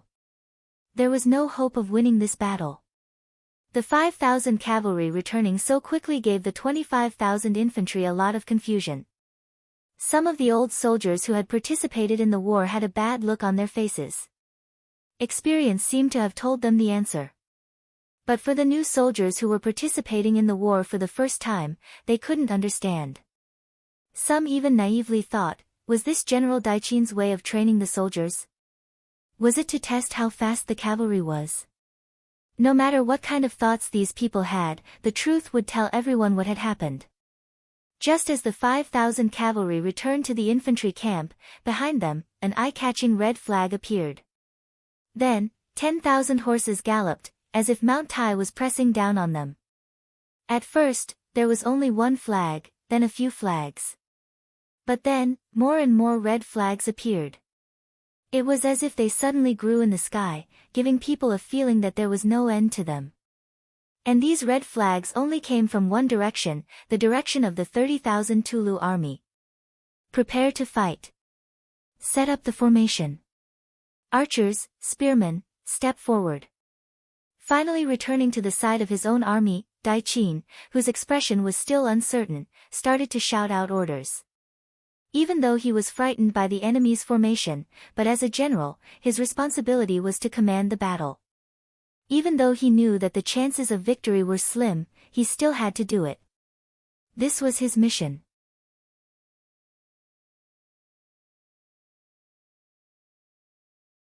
Chapter 1207. Qing was already standing at the position he was supposed to be standing at, and the order had already been read out by him. If it was during training, with his shout, the soldiers below would definitely obey in unison. The archers and pikemen would definitely have rushed to the front, and behind them, the piaolins and short-bladed soldiers would have started to raise stakes and set up tripping ropes and other things. It could be said that the Turkopan kingdom had put in a lot of effort in training to deal with cavalry. This caused their confidence to swell, and they dared to face any opponent or provocation. However, training was still training. They didn't even know what a drill was. When they were actually on the battlefield, these things suddenly became so useless. When they saw the enemy cavalry approaching from all directions, when they felt the earth tremble at this moment, when they felt the breeze that blew against their faces, when they felt a wave of austere air, when they felt a wave of murderous intent, the minds of the recruits were completely blank. At this moment, they couldn't remember what military order, what training program, and even where they were supposed to stand. Everyone could only stare blankly in front of them. The enemy is here, what are you waiting for? Cavalry, release the arrows. Qing noticed this scene and felt a chill in his heart. They had never been to a war before, but when the real war came, they were afraid of the enemy. Seeing that the 5-star army was getting closer and closer, they didn't have much time left. Qing roared and gave the order to the cavalry beside him to shoot. He wanted to use blood to tell these recruits that they were on the battlefield and not training. If they didn't pay attention, then the only thing that awaited them was death. The 5,000 cavalry made up of all veterans looked much better than the recruits. When they heard General Qing's order, although they couldn't bear it, they were after all their comrades, their countrymen. However, military orders were like mountains, and they couldn't afford to hesitate or slack off. Arrows were nocked and arrows were prepared. Whoosh, whoosh, whoosh. One after another, iron-tipped bows and arrows flew through the air, shooting toward the very front of their own troops, where the archers and spearmen were supposed to be in formation and ready to defend against the enemy. Swoosh, swoosh, swoosh, the arrows all fell, hitting the backs of the unprepared and stunned soldiers. In just one wave of attacks, at least hundreds of people were killed or injured. Fresh blood assailed their nostrils. When death was right in front of them, some of the recruits were so scared that their footsteps became unsteady. They didn't know where to go. However, even more soldiers were awakened by the shock.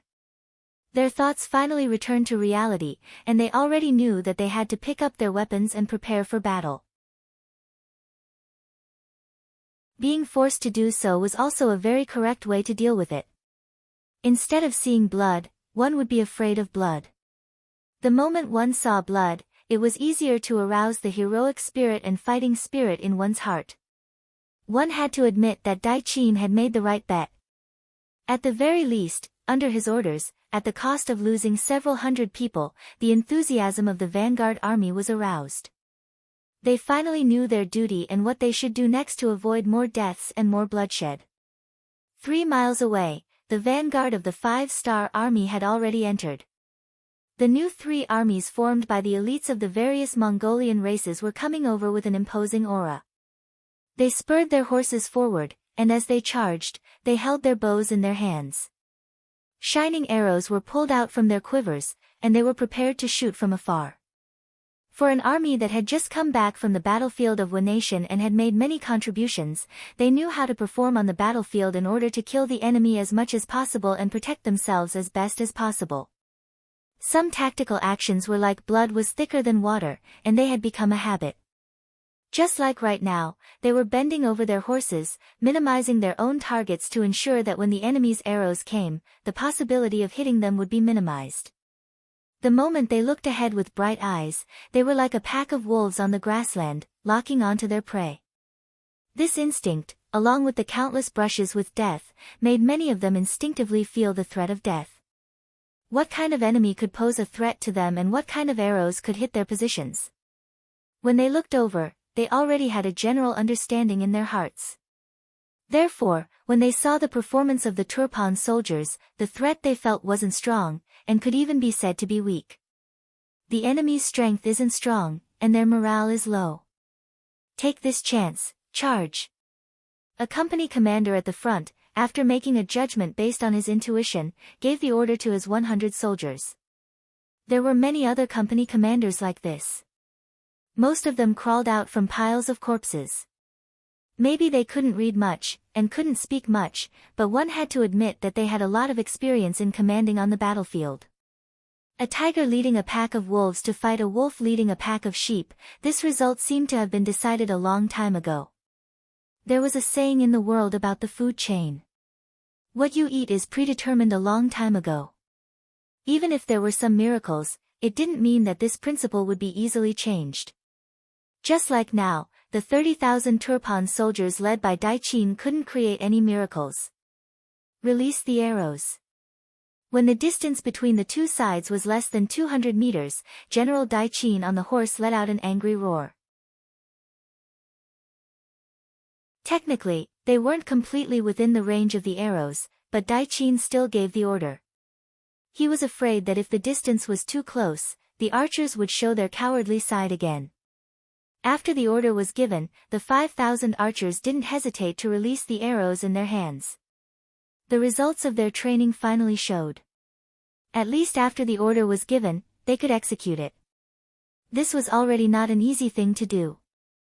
As for the reaction of the soldiers, if General Dai Qin had to give it a score, he would give it at least 70 points.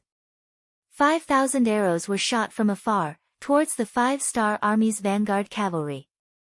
Under the rain of arrows, there seemed to be no place that was safe. Facing the attack of the arrows, the new army's cavalry showed their rich battle experience. Just like in modern warfare, there were veterans who could accurately predict where the bullets would land and where the cannonballs would land. Many of the cavalry soldiers made all kinds of dodging actions. Some leaned their bodies to the side of their horses, some pulled their horses to the side, some waved their cavalry swords in front of them, and some jumped off their horses and rolled to the ground. No matter what kind of dodging action, it was all based on their position. If they could dodge, they would dodge. If they couldn't dodge, they would block. If they couldn't block, they would abandon their horses. The 5-star army's military rules had one requirement in this area. How to protect oneself to the greatest extent under the rain of arrows was the most important. As for whether the posture was the same, whether it looked good or not, no one paid attention to it. Under all kinds of dodging actions, the 5,000 arrows only caused a few hundred horses to be shot, and a few hundred soldiers to be injured or killed. Among them, the number of injured soldiers was far greater than the number of dead soldiers. This naturally had to do with the rich battle experience of the new army's cavalry, but at the same time, it also had to do with the fact that the Turpan army had fired their arrows too early. Most of the arrows weren't in range, so they didn't threaten the safety of the new army's cavalry. Reflect. After the first wave of arrows, the new army's cavalry began their counterattack. It was impolite not to reciprocate. Under the speed of the war horses, the distance of a few hundred meters was covered in a flash. Right now, the distance between the two sides was less than 100 meters, which was the optimal range for the arrows. The new army's cavalry began their counterattack. Unlike the blind arrows of the Turfan archers, the arrows of the 5-star army cavalry were very methodical. Based on the positions they occupied, they would choose the opponents closest to them to ensure that each arrow would only target one person, and there would be no duplicates. As such, the vanguard consisted of 6,000 to 7,000 cavalrymen, and the damage dealt by the arrows was on a completely different level from the Turpan archers. When the first wave of arrows landed on the ground, over 1,000 Turpan archers were knocked down to the ground. And all of this was just the beginning. After the first wave of arrows, they didn't need to wait for the previous arrow to hit the enemy. This was an instinct of the 5-star army's cavalrymen. They weren't like the Turpan archers, who still needed to wait for the result after firing an arrow. Then, they would nervously grab their quiver and reload the arrows. This created a situation where the speed of the arrows was completely different. Over 1,000 Turpan archers were knocked to the ground, which greatly disrupted the speed of their arrows. In addition, they were already nervous to begin with, so the speed at which they took out their arrows was much slower than before. As a result, when the second wave of arrows was released, both sides were actually at the same frequency. Whoosh whoosh whoosh, whoosh whoosh whoosh, the scene of arrows clashing appeared. Both sides released thousands of arrows at the same time, rushing towards the opposite side. As a result, some of the arrows actually collided with each other in midair, producing a series of crackling sounds of iron weapons colliding with each other. Then, another large group of Turpan archers were knocked to the ground. Previously, they didn't even have the advantage when they attacked first, let alone when they were shooting at the same time. In the eyes of many Turpan archers, they already had no target. All they could do was instinctively shoot. If they couldn't even see the target's position, how could they talk about accuracy? Archers, back off. Spearmen, get ready. General Daiqin's heart ached as he looked at this scene. The performance of his own archers was not as good as he expected. Coincidentally, the performance of the enemy's archers was so good. He knew that if they continued to shoot arrows, his losses would only be greater. Now, he placed his bet on the second group of spearmen. He noticed that after a short period of confusion, these spearmen were gradually getting into the right state of mind.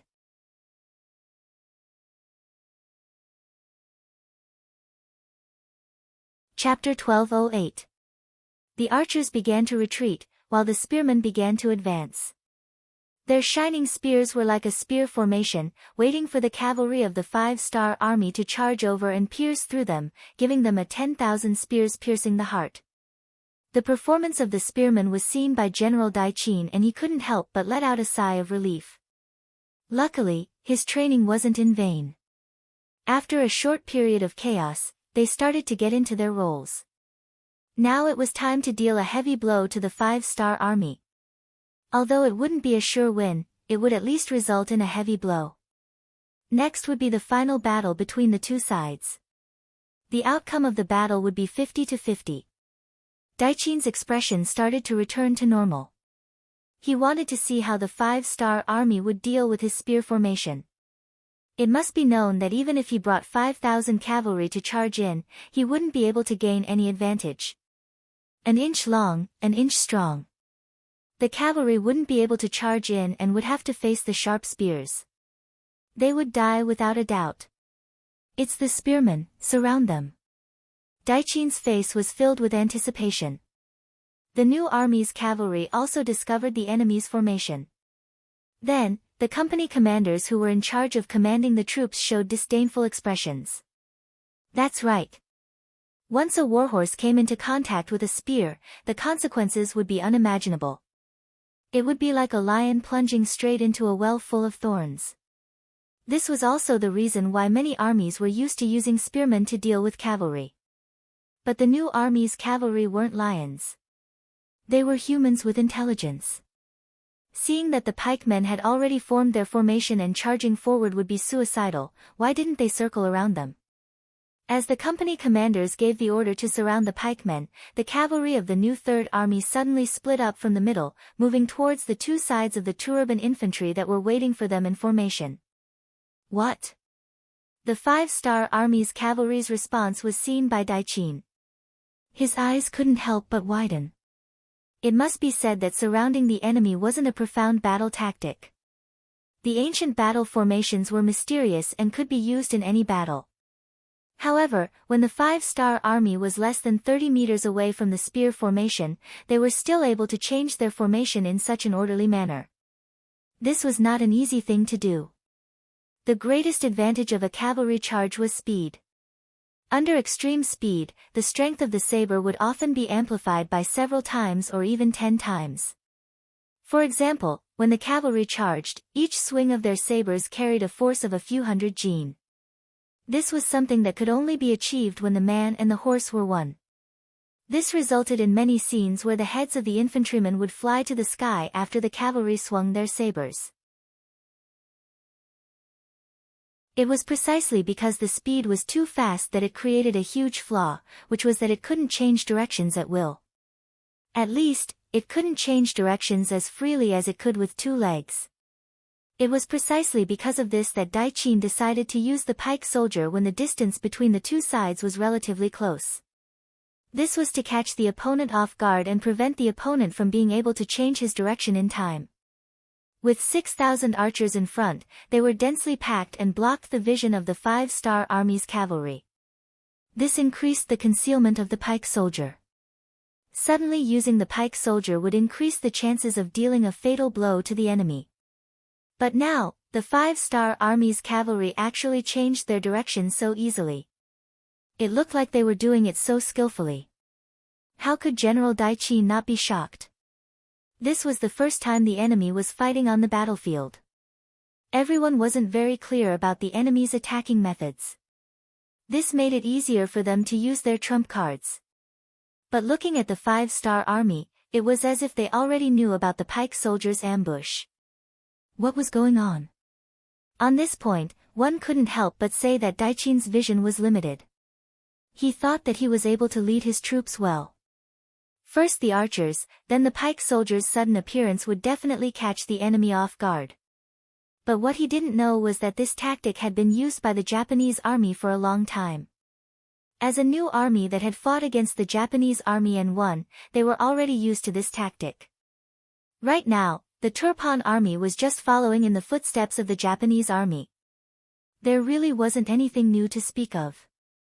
But to the Turpan army that hadn't fought in a war for many years, under this kind of speed, the cavalry could still change their direction. This was too shocking. And if Qing knew that Yang Qindong had given a strict order that the cavalry could only display their full speed when attacking the enemy.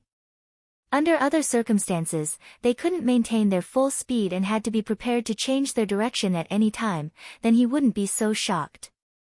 As mentioned before, the new army's composition was mostly made up of the warriors of the grassland tribes. A large portion of them were cavalry warriors that had fought with Tuachuo Buhuacan before.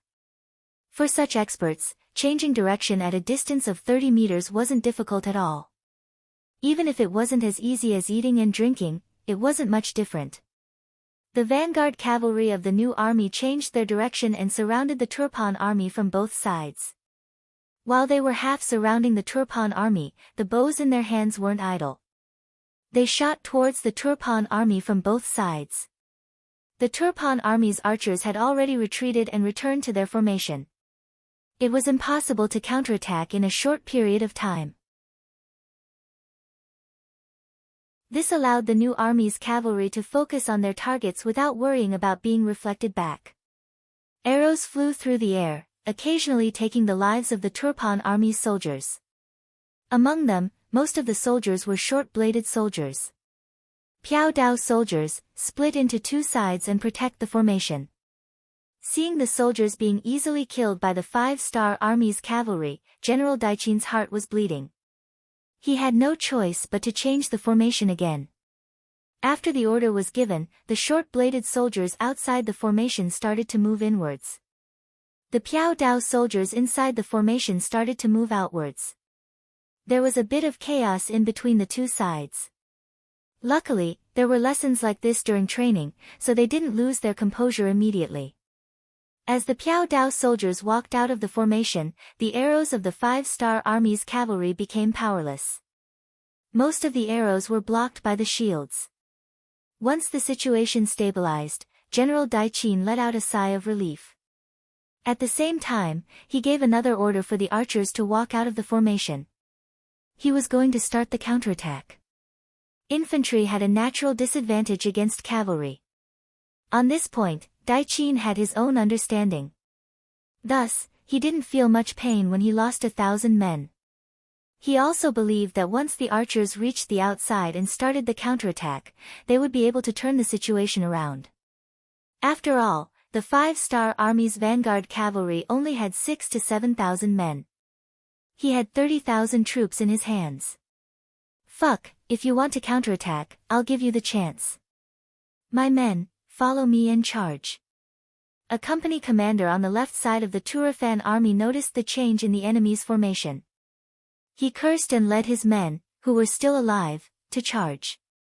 The ones on the outside were only Piao Dao soldiers.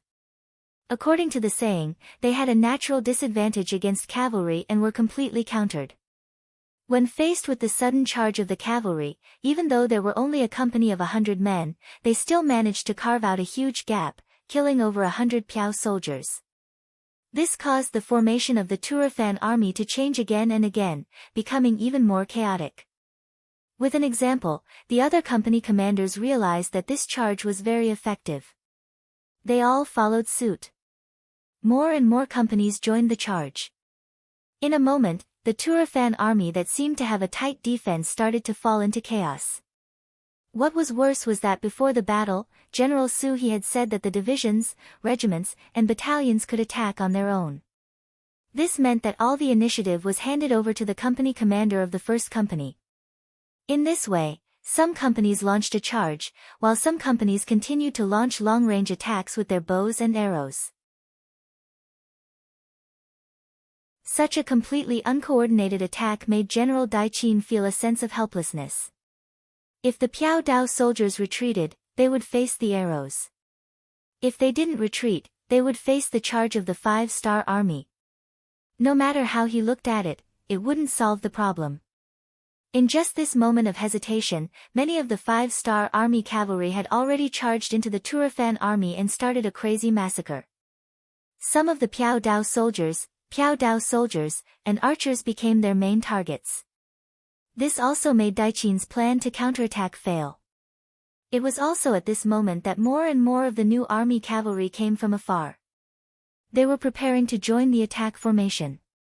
Seeing that their advantage in numbers was about to disappear, General Daiqin sighed and quickly brought his 5,000 cavalry to leave the army and run towards the back. This move was very timely. Because if it was 15 minutes later, the new army cavalry would have surrounded them from both sides. At that time, even if Daiqin could charge out, he would have lost at least half of his 5,000 cavalry, or even more. With General Daiqin's escape, the already chaotic formation instantly collapsed. Without a unified command, the general didn't know the soldiers, and the soldiers didn't know the general. Adding on the appearance of the new army cavalry, it was like the last straw on the camel's back. In an instant, the infantry formation completely collapsed. The new army cavalry used this chance to charge into the formation, raising their sabers to kill while shouting the slogan of surrendering to avoid death. No one wanted to die, especially when they knew that they were losing. More and more Turfan soldiers knelt on the ground and threw down the weapons in their hands. The battle was over. Out of the 25,000 Turfan infantry, around 5,000 died or were injured. The remaining 20,000 all surrendered, not a single one escaped.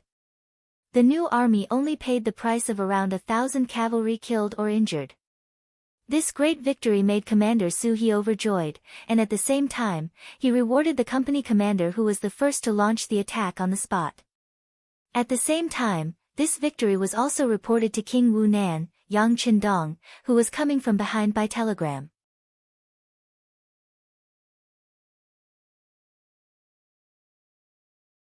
Chapter 1209. Good, the first battle was a great victory. Looking at the contents of the telegram, Yang Qindong was in a good mood and laughed loudly. Logically speaking, the first battle was to take down the 8-mile gap. In that battle, they had taken down the eastern gate of the Toyifan kingdom with almost 0 losses. But in Yang Qindong's eyes, all of this was due to the artillery.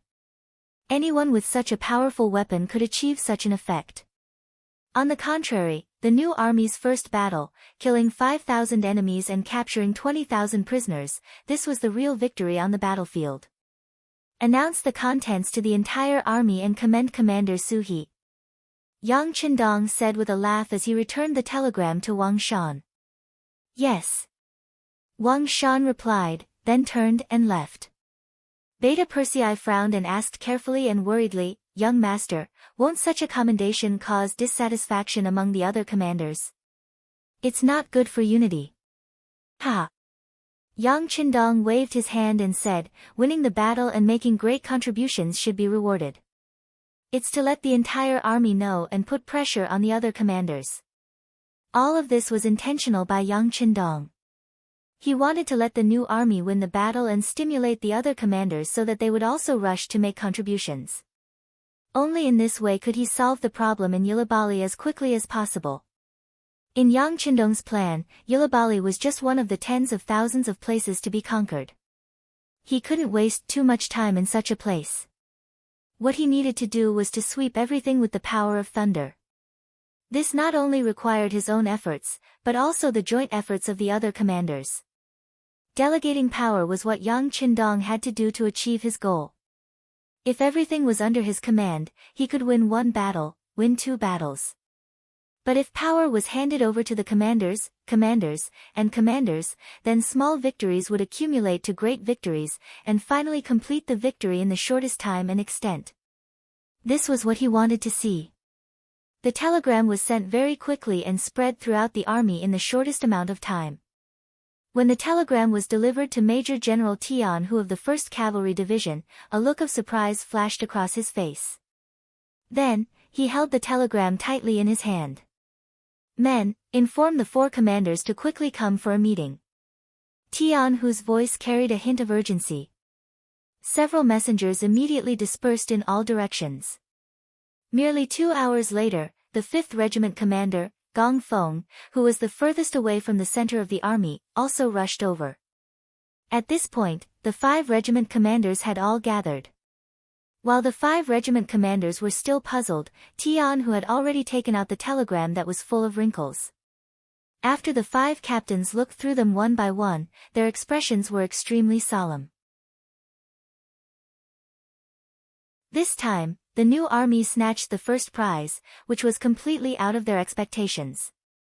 According to Yang Qindong's military plan, the new army was going to attack the capital of Turpan. It was definitely going to be a tough nut to crack. Unless the 4th Division, who was in charge of logistics, arrived, who knew how much effort it would take to conquer it. But now, their luck was so good that they actually ran into the Turpan reinforcements and snatched a huge victory. This caused the 1st Cavalry Division, which originally wanted to take down Hobak Seri, near Kramer City, to fall behind by a step. By taking Hobak Seri, they had cut off the retreat of Ili to the north. This was very important. Yang Qindong didn't just want this huge piece of land. He wanted to eliminate all the opposing forces in this area and achieve complete peace. It was because of the importance of this mission that the 1st Cavalry Division was able to win over the strongest cavalry force. But now, Hobaks was still 100 li away, and the new army had already sent back news of victory. It was no wonder that everyone was unhappy. This is luck. The 3rd Regiment commander, Hu Bo-er's face was red as he stretched his neck. Isn't luck a reflection of strength? We only have 20,000 men, yet we managed to defeat 25,000 of the Turks. 20,000 of them were taken captive, and we only lost 1,000 of our own cavalry. How is this not a great victory? Tian Hu said in a low voice. Even though he had always been competing with Su He, and knew that Su He's new army had always wanted to surpass him, as an opponent, he had to admit that Su He's new army had fought beautifully in this battle. Even in the eyes of the 1st Cavalry Division, this was the best they could do. After Tian Hu's reprimand, Hu Bo didn't say anything else. He was convinced by this battle result. The 4th Regiment commander, Bai Shuang, also had his head lowered. He could feel the tension in the tent. It wasn't a good thing for a general to be anxious before the battle had even begun. He decided to stand out. He raised his head and said, "Division commander, regimental commanders, since the new army has already taken the credit, if we want to perform better, we have to think of a way to achieve the results." Think of a way to achieve the results? Regiment commander Bai, what do you mean? The 1st Regiment commander, Temu, scratched his head. He didn't dare to underestimate this student of Bugnam of Gojoseon anymore, but sometimes he just couldn't understand what he was saying. It's like this. Bai Shuang said humbly, "We won't be able to take the credit no matter what." Since that was the case, it was better not to think about it and focus on how to conquer Hobak Seri at the same time while doing so at the same time with the least cost. Didn't the new army lose 1,000 men? If we only lose 100 men, or even less, to take down the target and report it to teacher, then don't you think we'll have contributed as much? These words made the other regimental commander's eyes light up. The 5th Regiment commander, Gong Feng, was the first to nod and say, "That's right. Regiment Commander Bai's words make sense. I agree. I agree as well." The 1st Regiment commander, Temu, also hurriedly expressed his opinion. The 2nd Regiment commander, Lu Duo, and the 3rd Regiment commander, Hu Bo, also expressed their opinions. Even Division Commander, Tian Hu, nodded in approval. Regiment Commander Bai, do you have any ideas? Yes, your subordinate does have an idea. If we want to force our way in, we'll have to suffer losses no matter what. Since that's the case, why don't we change it to using our wits? If Division Commander agrees, I'm willing to take a trip into the city and meet the enemy general guarding Hobox, Bai Shuang said with a face full of confidence. Enter the tiger's den. Tian Hu frowned when he heard that. Then, he asked, "How confident are you?" "At least 70%. Haha, Senior Master, no one would have thought that we would have such a big appetite. We would first cut off Yi Li's retreat to the north, and then we would have the opportunity to strike first. This is our advantage, and we would have the element of surprise." Bai Shuang explained the general idea in his mind to everyone. Soon, the tent was filled with discussions. Hobak Seri. As the northernmost city in Ili, the higher-ups never paid much attention to this place. In comparison, regardless of whether it was Turpan or Yirkiang, it was extremely far away. Thus, the general guarding the city had always been in a state of peace. No one would have thought that the great Ili's retreat would be cut off. Naturally, the general guarding Hobak Seri, Mediz, would never have thought of this. Even though he had already learned from other sources that Turpan's 8 miles lost formation was about to become the most advanced formation, he still couldn't raise the alarm in his heart. This was one of the most fatal manifestations of the lack of information. Due to the lack of consciousness, the gates of Hobak Seri were still wide open. From time to time, Ili's civilians could be seen entering and leaving. Bai Shuang walked into the city under such relaxed conditions. Bai Shuang didn't expect things to go so smoothly. When he and his 300 elite soldiers successfully entered the city after disguising themselves, he sighed for Mediz, and even more so for the entire city. Immediately send out a communication signal. Find our intelligence personnel in the city and get a clear picture of the situation. Bai Shuang said to one of his subordinates and then walked towards the largest inn in the city.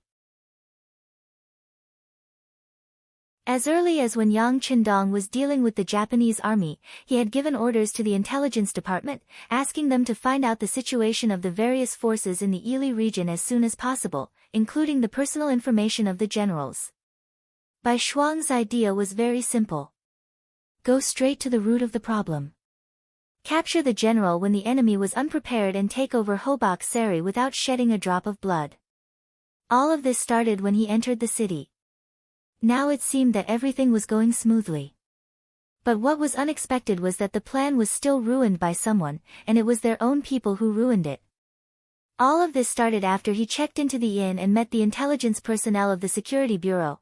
Wukong Wutsong was a mixed blood. His father was Han, and his mother was Uyghur.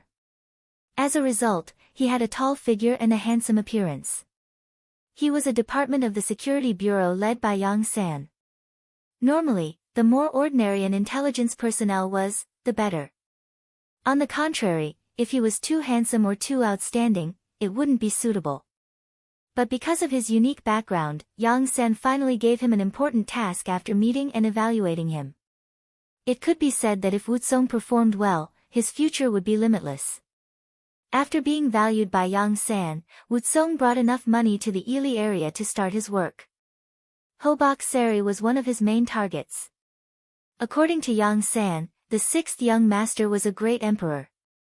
He was particular about not doing anything, but when he did, he would amaze the world with a single brilliant feat. Once the enemy made a move in the Ili area, he had to do his best to get rid of them. With this principle in mind, Hobak Seri, which was the route to the north, naturally became a top priority.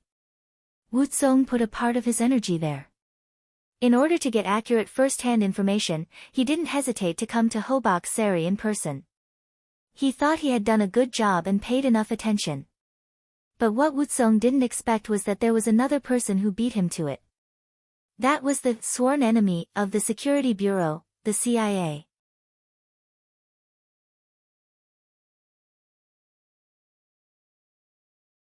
Chapter 12:10.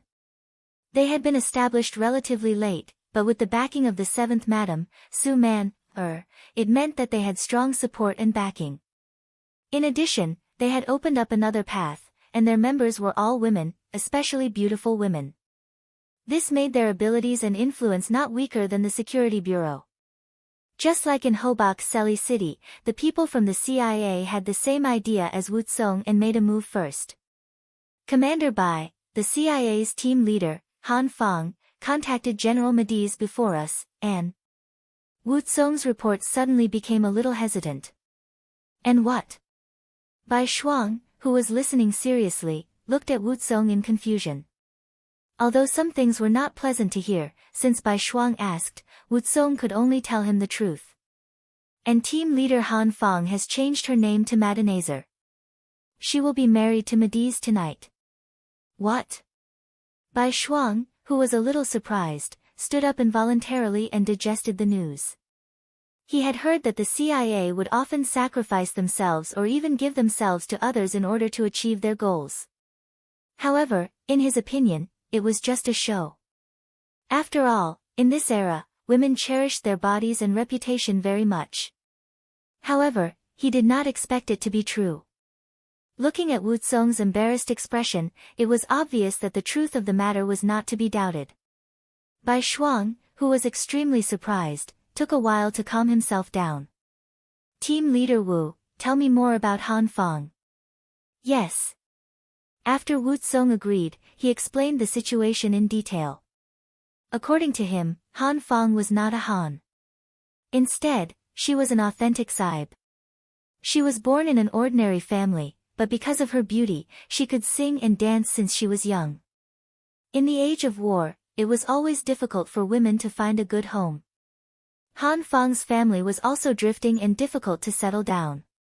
Later on, when the origin city was established, it attracted the attention of many people of other races. The peaceful living environment, rich material and cultural life there attracted many knowledgeable people, and Han Fong was one of them. Because of her beauty, when she just turned 18, she was engaged to a new deputy battalion officer in Shicheng. Finally, her life was stable. However, the heavens were unpredictable. Her husband actually went to the battlefield and died in the battle with Ili Bali. She once again became a rootless duckweed. Fortunately, the 5-star army took good care of the families of martyrs, so she didn't have to sleep on the streets again. However, the quality of her life was also very different from before. It was at this time that an intelligence agent from the CIA took a fancy to her and recruited her into the organization. Later, with her outstanding performance, she became one of the core members of the organization. This time, when Han Fang heard that they were going to mobilize troops against Ili, she wanted to avenge her husband, so she naturally signed up. Because of her outstanding performance, she was appointed as the team leader. That was how she got in touch with Medes first, but she didn't expect that she would take the risk herself. You said that she is the wife of a deputy battalion commander in the new army? After Bai Shuang heard this, he had a general understanding of the matter. However, when he thought about how this person was a family member of a 5-star army officer, and now, in order to complete his mission, he had to submit himself to the enemy's general. Naturally, he felt indignant. Yes. Wu Bun answered without daring to conceal anything. How bold of you. Don't you remember what the teacher said? No one can force the families of martyrs to do anything. The CIA dared to do this. Aren't they afraid that the teacher will punish them? At this moment, Bai Shuang was so angry that his face was red. Even if the CIA's backer was the 7th madam, so what? In Bai Shuang's eyes, he couldn't use the families of martyrs as an excuse. Otherwise, it would make the officers and soldiers very sad. With Wu Tsong's status, he naturally didn't dare to voice out his doubts. 7th madam was an existence that a nobody like him couldn't afford to offend. If he really said something unpleasant, once it spread out, he was afraid that his head would be separated from his body. Not only could he not question it, but he also had to try his best to absolve it. It was not for anything else, but because he had to tell the truth. Commander Bai, I'm afraid it's not what you think. I've seen Han Fang once, and she also took the initiative to tell me that no one forced her to do what she did. Everything she did was voluntary. Voluntary? After Bai Shuang heard this, he didn't understand. I'm afraid she had no choice but to say that. After all, there are some people that a little girl like her can't afford to offend. It doesn't seem like it. Wu Tsong didn't know how to explain it, so he could only say what he felt.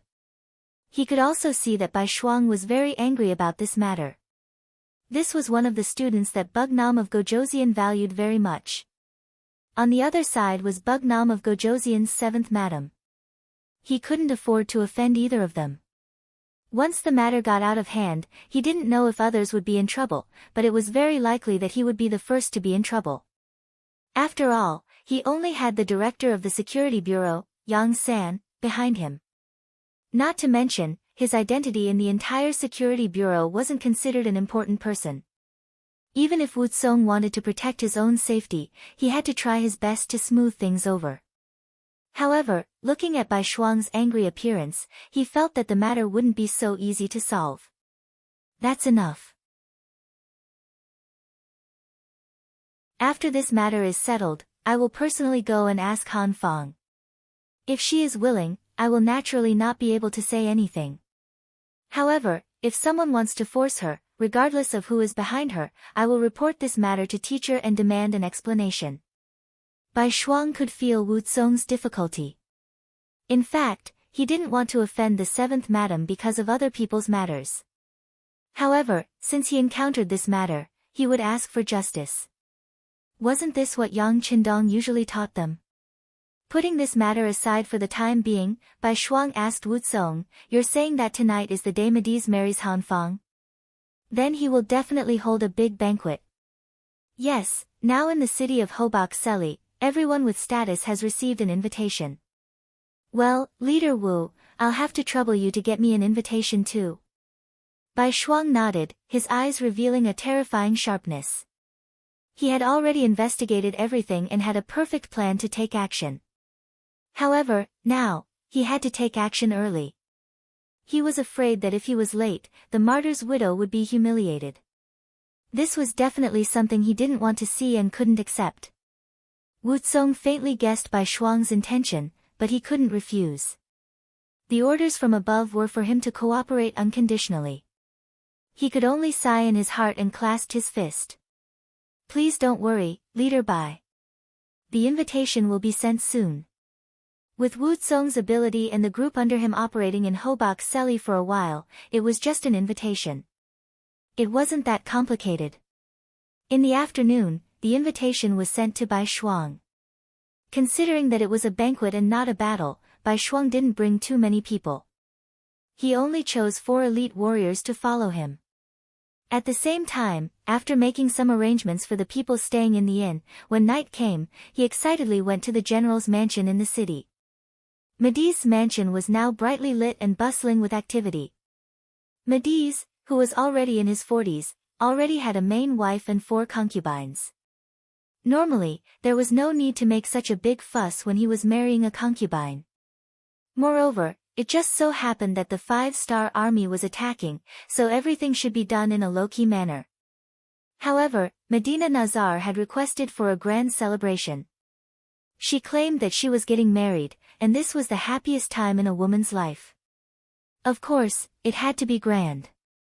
Moreover, wouldn't such a grand wedding be able to achieve the purpose of consolidating and stabilizing the hearts of the people in the city?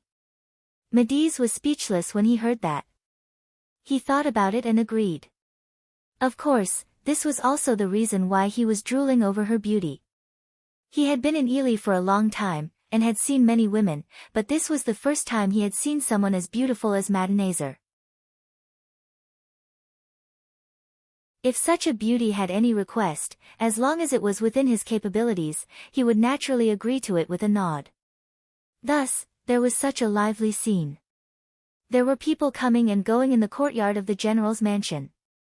There were all kinds of people wearing luxurious clothes, chatting in groups of 3 to 5. Bai Shuang, who was dressed like a wealthy merchant, also wore a set of luxurious clothes that the concubine had gotten him as he walked in the courtyard. He had a smile on his face, showing his friendly and amiable side. However, if one were to observe him closely, they would notice that his eyes were always looking into the distance from time to time. That was because he was observing the structure of the houses here, thinking about the best place to strike if he were to make a move. The original plan was to first figure out the military layout in the city, then take control of Mediz. This was double insurance. However, because of the matter with Han Fang, he had to make a move in advance, so he had to be careful. There were more and more people in the courtyard. Roughly counting, there were no less than 300 people, and they were either rich or respectable people. If this was the case, it was likely that almost all the people with some status in the city had arrived. Bai Shuang walked alone in the courtyard, shuttling through the crowd. His eyes even looked at the courtyard to the side. That was where all the followers were staying. As if he was walking casually, Bai Shuang came to a place very close to this courtyard, so that he could send out a signal and lure out 4 elite soldiers to help him. The sky was completely dark, and the auspicious time had arrived. The originally noisy courtyard quickly quieted down. In the direction of the main hall, the 7-foot-tall Mediz finally appeared. Just from his appearance, this person had a tall and sturdy physique, and was also a fierce general. It was a pity that the beard on his face made him look too old. When the bride, Medinaza, appeared beside him with the help of her maidservant, the contrast between the two was even stronger.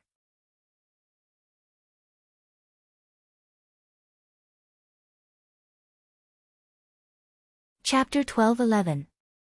Ha ha ha, thank you all for coming. As the host, Mediz laughed heartily. After greeting everyone, he introduced her to everyone. This is my new concubine, Medinazer.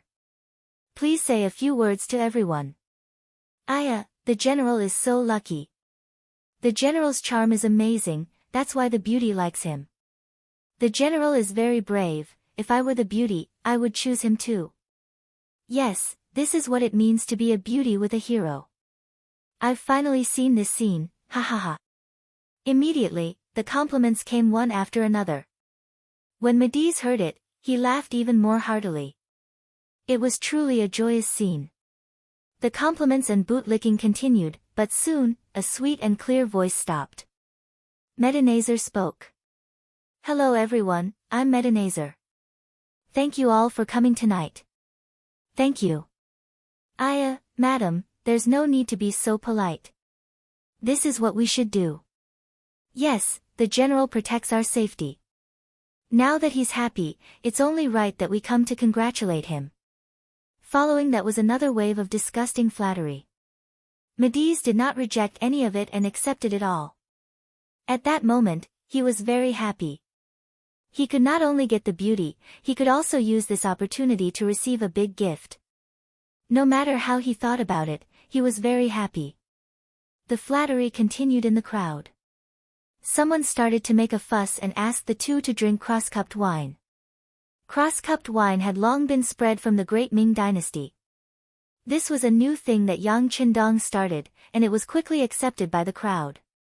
Hearing this, Mediz naturally did not reject it.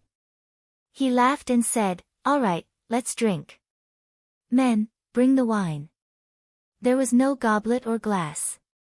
Such an expensive item was simply out of reach. She brought over 2 exquisite porcelain cups and filled them with white wine. Then, she handed them to Mediz and Medenazer respectively. Then, under the watchful eyes of the crowd, a man and a woman, one old and one young, intertwined their arms together. This scene also attracted the cheers of many onlookers. Unlike everyone else, Bai Shuang, who was hidden in the crowd, was ready to send out a signal. He would not allow himself to see a martyr's widow begging the enemy's general. Even though doing so would greatly reduce his chances of success. After all, most of the 300 elite soldiers he brought were outside the general's residence. There were only 4 soldiers inside the residence.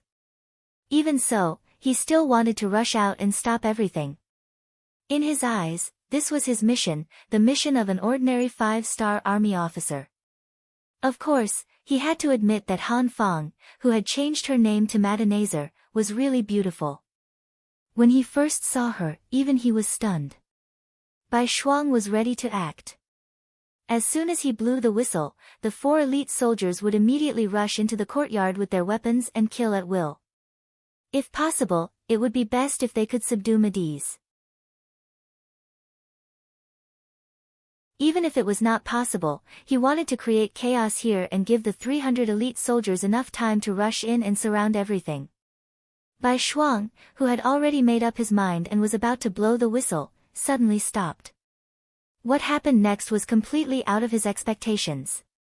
Medenazer, who was drinking wine, suddenly had a shiny dagger in her left hand. At this moment, she was pressing it against Mediz's neck. This was a very dramatic scene. Everyone in the courtyard was shocked and stood there as if they were petrified. Even at this moment, many people still did not understand what was happening. Was this a prearranged show? The reason why they said this was because the other main character, Mediz, did not show any signs of panic. On the contrary, his expression was normal. It was as if the target of the dagger was not him, but someone else who had nothing to do with him. The courtyard suddenly became silent. This scene also made Bai Shuang stop what he was doing. He wanted to see what Han Fang was trying to do. He. Under everyone's attention, Mediz laughed sinisterly. "What's wrong, madam? What are you doing? Don't you know that swords have no eyes? It's easy to hurt people like this, and it's even easier to hurt yourself." As he spoke, Mediz raised his left hand to remove the dagger from his neck. However, at the same time, a pleasant voice sounded. "Don't move. Let me tell you, this dagger has been infected with a strong poison. If you're cut by it, I guarantee that you'll lose your life in an instant. If you want to live, you have to listen to everything I say." Strong poison. Hearing this, everyone in the courtyard could not help but panic. At this moment, everyone clearly saw that this was not a prearranged show. This madam really wanted to take Mediz's life. They didn't expect that the new concubine, who was supposed to be brought to the boudoir and waiting to enter the bridal chamber, would have such a fierce side. Everyone was shocked, and at the same time, they were even more curious about how General Mediz would deal with this situation. Strong poison. Maid Sai was surprised, but he wasn't as scared as everyone thought. Instead, he laughed. Beauty, don't joke with me. Do you really think I'll believe you just because you made up a random reason? Maid Sai was stunned for a moment, but he wasn't as scared as everyone thought he was. You don't believe me? Then try it if you can. Medina was very confident when she said these words, giving people a feeling that she was very sure of herself. After hearing this tone, everyone could not help but believe it. Only Mediz laughed and said, I don't believe you. Try it if you can. After saying that, he deliberately moved his neck forward and touched the tip of the dagger. The dagger was indeed sharp. With just a touch, it left a bloody mark on Mediz's neck. This shocked Medina, who was holding the dagger, and she could not help but let go of the dagger. She did not want to take Mediz's life. At least, she did not want to take his life before she completed the mission. A dead general was far less important than a living general who could listen to her orders. However, the plan could not keep up with the changes. Not only did Mediz not believe her, he even tried to test the dagger with his own body. At this moment, she was caught off guard. Everything did not go according to plan. She only felt that her mind was blank. In the eyes of everyone, Medina's performance was not a big deal. Instead, they were shocked by General Mediz's courage. Only Bai Shuang, who was in the crowd, had a bad feeling. This was not the time to be distracted. Just as Bai Shuang was about to warn Mediz, the moment Medina let her guard down, Mediz made his move. His right arm that was holding the wine suddenly loosened. When the bowl fell to the ground, his right hand freed up to grab the dagger. The tables had turned in an instant. Medina was stunned. But what she didn't expect was that as the porcelain cup fell to the ground, there was a crisp sound, and nearly 100 Turpan soldiers suddenly swarmed into the courtyard. As soon as they appeared, they surrounded Madenazer and her maidservants tightly. Mediz, who was already outside the circle, shouted loudly again, "Ha ha ha, you dare to use such a little trick against me? I'm afraid you don't know that I've already replaced the dagger in your hand. Ha ha ha, do you think I'm a 3-year-old kid who can be easily fooled by you? You said you were born in Hobak Seli. I've already sent people to investigate. There's no such thing. Tell me, why did you lie to me like this?" Mediz's words left Madenazer's mouth, and she was stunned again and again. Just a moment ago, she thought she was exposed. She thought he knew her identity. But now, it seemed that Mediz did not know. He only found the problem from her fabricated background. So, it did not affect the overall situation. Although the current situation was very unfavorable for her, Medina wasn't afraid. Even if she died, it wouldn't be considered as a failure of the mission. In that case, she would die a worthy death. Medina's expression gradually returned to normal when she realized that her actions had not spoiled the overall situation. Her voice rang out again, "Mediz, you're a scumbag. I'm only here to avenge my personal grudge. Now that you've seen through me, I'll let you do whatever you want to me." As she spoke, Medina purposely puffed out her chest, and at the same time, removed the veil covering her face. Madenazer was already very beautiful. Even a thin veil was unable to hide her beauty. Now that she was gone, her true appearance was completely exposed to everyone, causing waves of exclamations to erupt from the crowd. Following her action, a commotion broke out in the courtyard.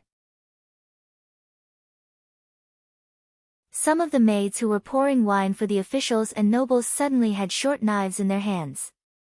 Then, they slashed in all directions, causing chaos. It was obvious that this was Medina's backup plan. The signal to take action was to remove the veil. This scene also caused chaos. Even Bai Shuang, who was in the crowd, was targeted by a maid. However, he did not attack. Instead, he cleverly dodged and used this opportunity to move to the front of the main hall. "How dare you touch my guest? Take her down." Mediz's face turned ugly at this moment. He knew that this woman wouldn't have simply prepared a poison dagger. Now, It seemed like he was right. Fortunately, he was prepared. He called over 100 soldiers. When he shouted, the soldiers surrounded the maids in the courtyard.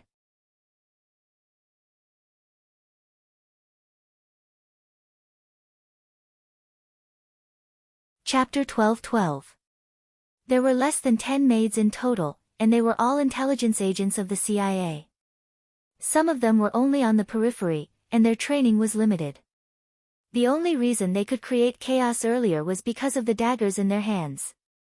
Now that they were facing the Turkmen soldiers armed with spears and swords, they had no advantage at all. They were about to be surrounded. Taking advantage of the chaos, Bai Shuang easily made his way to the front of the hall. He estimated the distance with his eyes, then whistled loudly. With a leap, he landed beside Madenazer. Suddenly, a shadow appeared and landed beside her. Madenazer instinctively wanted to retreat, but at the same time, she heard a soft voice. "Don't panic. I am Bai Shuang, the commander of the 4th Regiment of the 5th Star Army's 1st Cavalry Division. If you want to live, follow me closely." Before he could finish his sentence, Bai Shuang's right hand reached for his waist, and a flexible sword appeared in his hand. He thrust it at Madenazer, who was 2 meters away from him. Although they were both assassins, Madenazer and Bai Shuang were not on the same level. The difference between them could be described as heaven and earth. With just one stab, Madenazer's right arm was injured, and he couldn't help but cry out in pain. Madenazer was a weak woman, and Madenazer was nothing to him. Therefore, he thought he was the safest. He didn't expect Bai Shuang to appear out of nowhere and use such a sharp sword technique. His right arm was injured because of a moment of carelessness. Out of instinct, the injured Madenazer retreated while shouting at the Turkmen soldiers around him, "Men, take them down. Take them down." Bai Shuang appeared too quickly, and the speed of his sword was too fast, so the soldiers didn't react in time. Now that the general's voice was heard, the ordinary soldiers immediately responded and rushed towards Bai Shuang. In a short period of time, no less than 30 soldiers had come here. This was all thanks to the 4 elite soldiers who had appeared after hearing the whistle. They had shared some of the firepower. Otherwise, there would have been even more people coming to surround and capture them. Bai Shuang's expression turned serious. He turned to Madenazer and asked, "How is it? Are you scared?" "No." Although Madenazer's body was trembling, she still answered bravely. "Then, since you're not afraid, let's start a massacre here today." "Ha ha ha." Bai Shuang laughed as she reached her left hand into her pocket. She took out a Type 54 pistol and 2 magazines and handed them to Madenazer. "Do you know how to use this?" "This is a pistol. I've learned how to use it before, but I'm afraid I can't shoot accurately." Madenazer's eyes lit up when she saw the object handed to her. "It's fine. They're so close. Even if we can't beat them to death, we'll scare them to death. All right, I'm going to make my move. Remember to follow me closely." After Bai Shuang finished speaking in a short amount of time, the soft sword in his right hand shook. It turned into a long dragon and suddenly thrust forward. Fighting 1 against 30 was already a test for White Shuang, not to mention that there was a weak woman behind him that needed to be protected. But even so, he would not back down.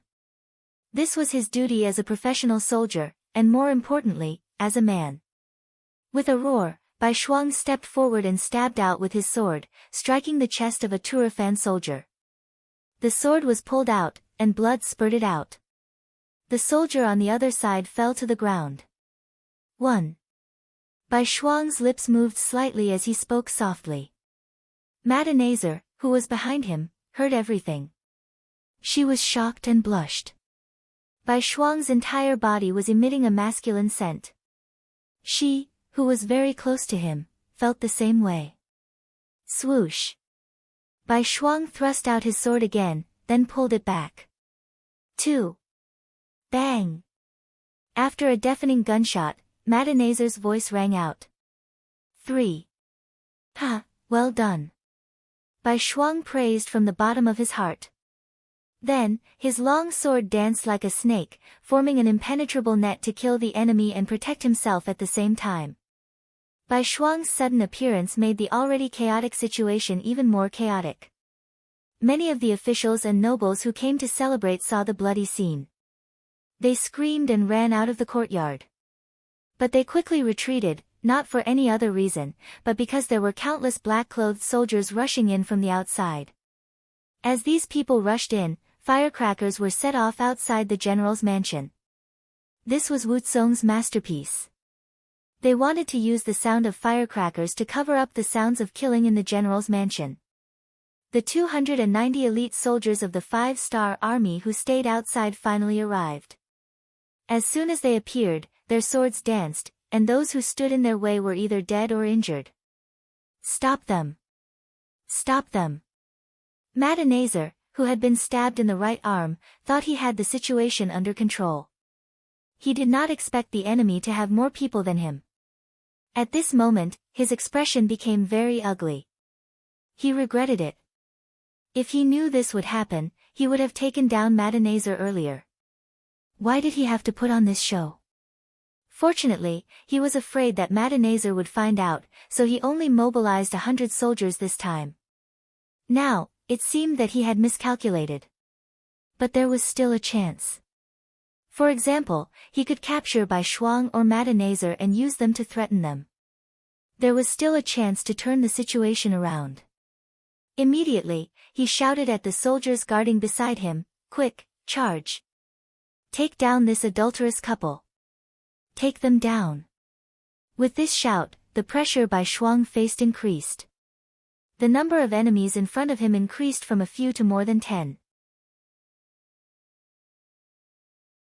When these people attacked together, Bai Shuang's left arm was immediately injured. If Madenazer did not fire 2 shots at the critical moment and intimidate some people, Bai Shuang would have been seriously injured. His left arm was still bleeding, but Bai Shuang did not seem to hear it. The soft sword in his hand was still moving back and forth.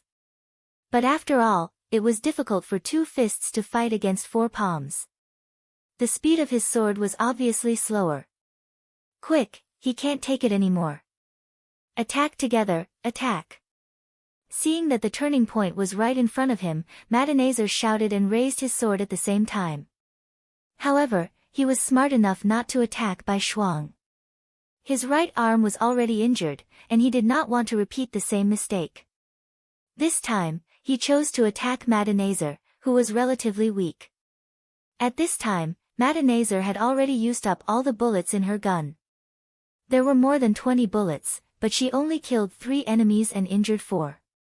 The rest of the bullets were nowhere to be seen. At this moment, she was anxious because she was holding a gun that had no bullets. At this moment, a long sword was thrust at her face. Madenazer was obviously very angry at this moment. He wanted to destroy this woman's face. The long sword suddenly came at Madenazer while she was at a loss.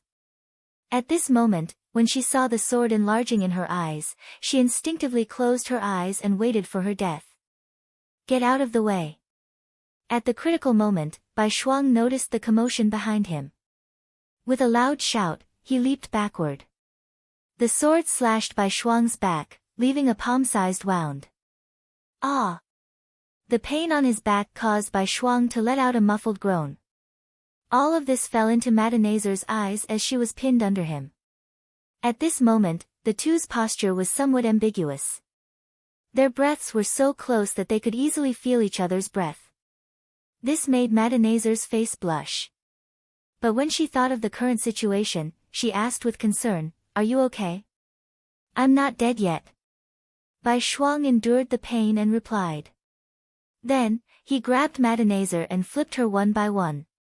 After he did that, he dodged the sword in Madenazer's hand. Madenazer's face was filled with anger after he failed to subdue the 2 of them.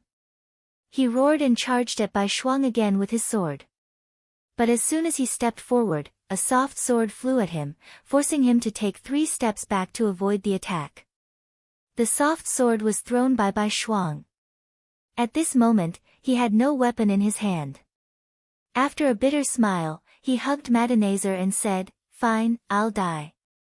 I won't be lonely if I can die with a beauty in my arms." "Is that so? Am I a beauty?" Madenazer blushed when she heard Bai Shuang's words. This. Bai Shuang was just expressing his feelings. When he thought of Madenazer's identity as the widow of a 5-star army officer, he immediately shut his mouth.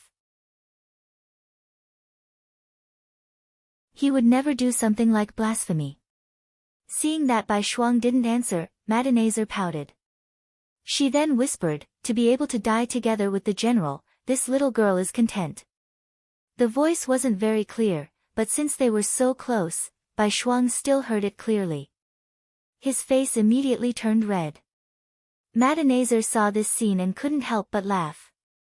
Whoosh whoosh whoosh, a few arrows were fired. The elite soldiers of the 5-star army finally rushed into the courtyard and attacked Madenazer, who was standing in front of the hall. Dozens of soldiers died one after another. Even Madenazer himself was hit by 2 arrows. After he fell to the ground, the situation was settled. The inside and outside of the general's mansion were under the control of the 5-star army. They had taken a risk, but they had actually succeeded. Aside from luck, the most important reason for their success was Madenazer's plan. Her idea was simple. First, she would control Madenazer, then use his mouth to control the upper echelons of the city. Then, she would create chaos from the bottom to prepare for the arrival of the 5-star army. Her plan was generally feasible, but it wasn't perfect. Bai Shuang's arrival helped her perfect everything, making what happened next seem like a miracle.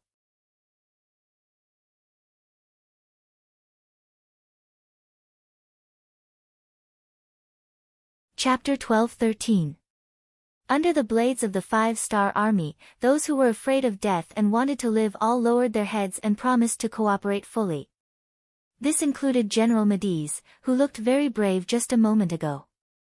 There was no other way. When his sword cut into White Shuang's back, it was so deep that it exposed the bone. Seeing their regiment commander suffer such an injury, the soldiers under him naturally wouldn't be kind to him. They would use whatever method was effective. In just a short while, this general who had lived a comfortable life for many years lowered his head and surrendered. With the help of these high-ranking officers, after their letters were sent to their subordinates through the 5-star army, Hobak Seri city no longer had any defenses. A bright light shot out from within the city. The 20,000 cavalrymen of the world's 1st Division who had been lying in ambush in the city entered from all 4 sides, achieving their goal of occupying this border city without shedding a single drop of blood. "Someone, report to the 6th young master that we have occupied Hobak Seri city without any losses. Next, we will move from the north to the south, leaving the Ala mountain pass and marching towards the capital city of Ili." Riding on his horse, Division Commander Tian Hu laughed as he spoke to the reporter. Then, he looked at the 4 regimental commanders and said, let's go take a look at the injured hero regimental commander." Let's go." Temu, and the other 3 laughed. They weren't here to laugh at White Shuang, nor were they gloating over his injury. It was just that getting injured was a common occurrence for them. Sometimes, getting injured was even a symbol of honor. With Division Commander Tian Hu as the leader, the 5 of them each brought some elites and went straight to the general's mansion. This was now White Shuang's temporary place to recuperate. After the 5 of them entered the courtyard, other than seeing the strict security, they also saw a beautiful figure carrying a basin of clear water towards the back of the mansion. Her voice was as clear as an oriole's. "I'm going to change the regimental commander's dressing. No one is allowed to disturb him." "Don't worry, Miss Han." The 5-star army soldier in charge of guarding the place nodded solemnly. He almost patted his chest and promised. Without noticing Tian Hu and the others behind her, the woman strode towards the backyard, leaving the crowd outside dumbfounded. "This girl's figure isn't bad. I saw her side profile just now and she's very pretty. Commander Bai is in luck this time."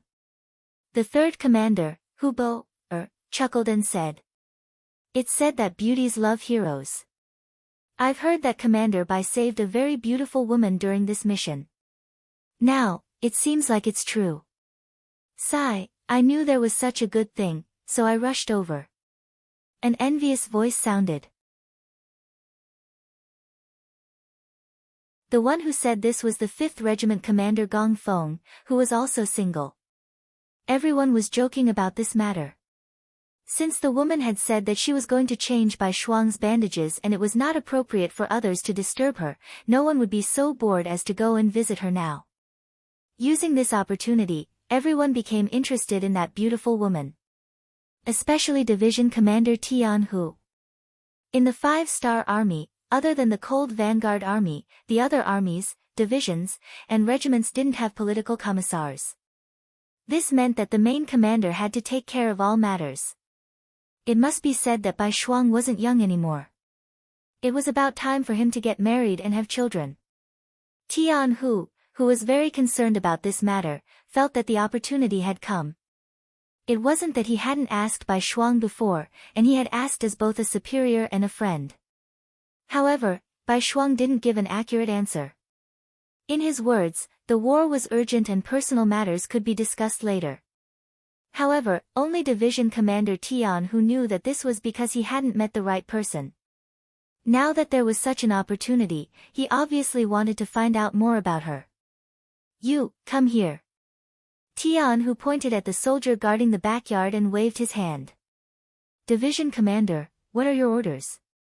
The soldier had already noticed Tian Hu's group. However, since the division commander didn't ask, they couldn't take the initiative to speak. This was a military rule of the 5-star army. Let me ask you. What is the name of the woman just now? What is her background? What is her identity? Do you know? Tian Hu asked a series of questions the moment he opened his mouth. From this, it could be seen that he was already very concerned about this matter. Reporting to division commander, this woman's name is Han Fang. She. The soldier was one of the 4 warriors who followed Bai Shuang. He knew some of the things that he knew more clearly. He immediately said everything he knew. At this moment, it wasn't only Tian Hu who was listening. The other 4 commanders were also listening. When they heard that although this woman was beautiful, she was once the widow of a vice-commander of the new army, they couldn't help but shake their heads helplessly. It wasn't that they looked down on widows, nor did they have any thoughts of this woman bringing bad luck to her husband. It was just that she was a military widow. Out of respect, it was clearly inappropriate for her to marry Bai Shuang. So it's like this. After Tian Hu finished listening to the soldier's detailed report, he waved his hand and dismissed him. At the same time, he frowned and seemed to be deep in thought. He said, Men, send a telegram to the 7th Madam of Crimson City.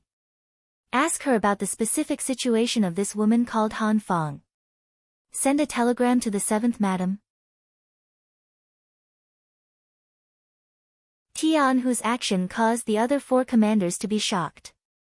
Then, the 2nd Commander Lu Duo kindly reminded him, Division Commander, it's not good to trouble the 7th Madam for such a small matter. Also, this woman's identity isn't suitable for Commander Bai. This so-called unsuitable could be divided into 2 types. The first was out of respect. The second was due to the difference in status. Bai Shuang was the commander of the 1st Cavalry Division.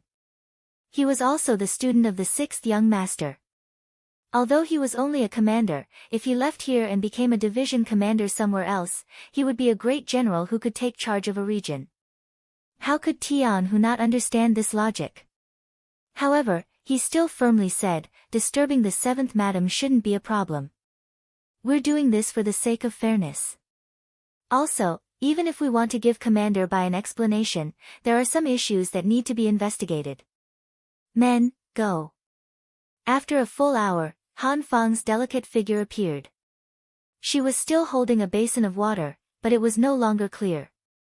Instead, it was dyed red with blood. When she came out, she saw Tian Hu and the others. Although they didn't know each other before, the Major General's star on his shoulder was very eye-catching. Immediately, Han Fang hurriedly knelt on the ground, looking like she wanted to pay her respects. Miss Han, there's no need to be so courteous. You know that our 5-star army doesn't like this.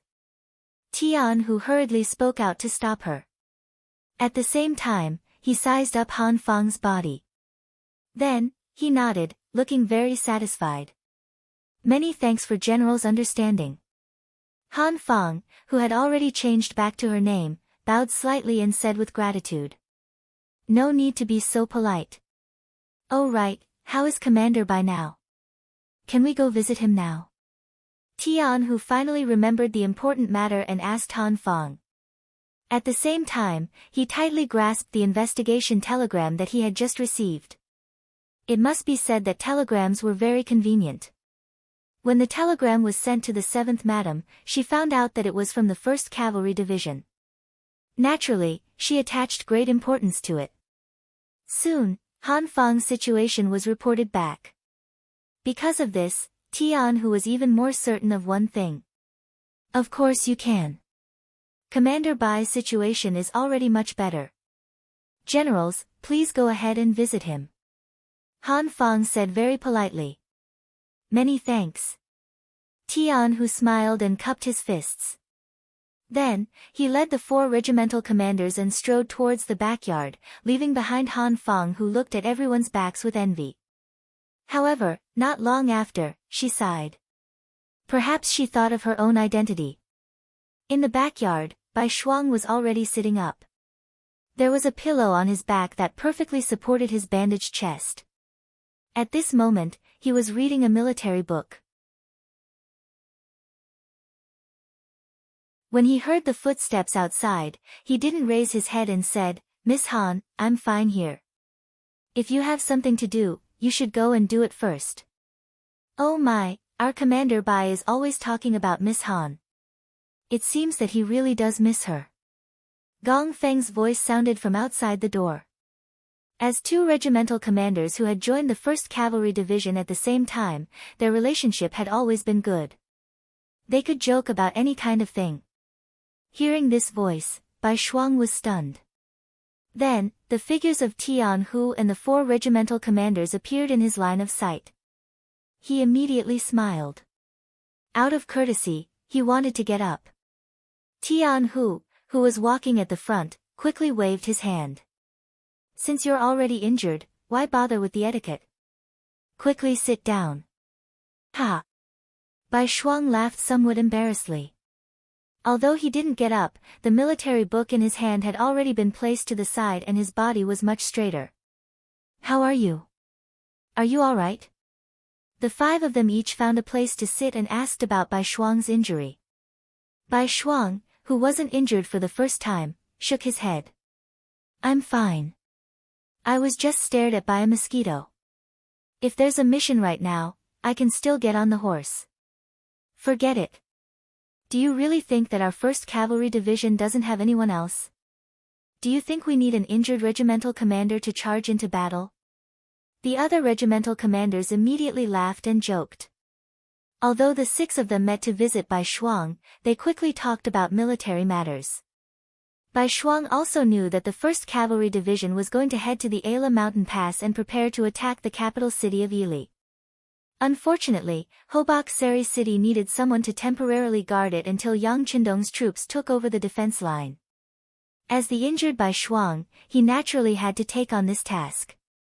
This was naturally to take care of Bai Shuang. Bai Shuang couldn't say anything about this. What, were they really going to let him, an injured regimental commander, go with the army? If so, which regiment should he leave behind to guard it? He had just made a great contribution, so he had to give the other regimental commanders a chance to perform.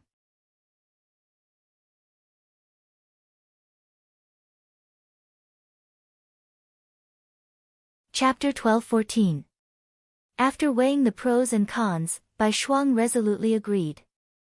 At this moment, the other 4 regimental commanders all breathed a sigh of relief.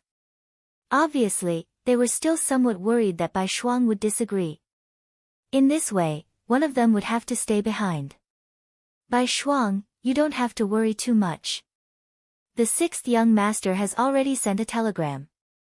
The team sent from the logistics camp of the first city has already passed Iji.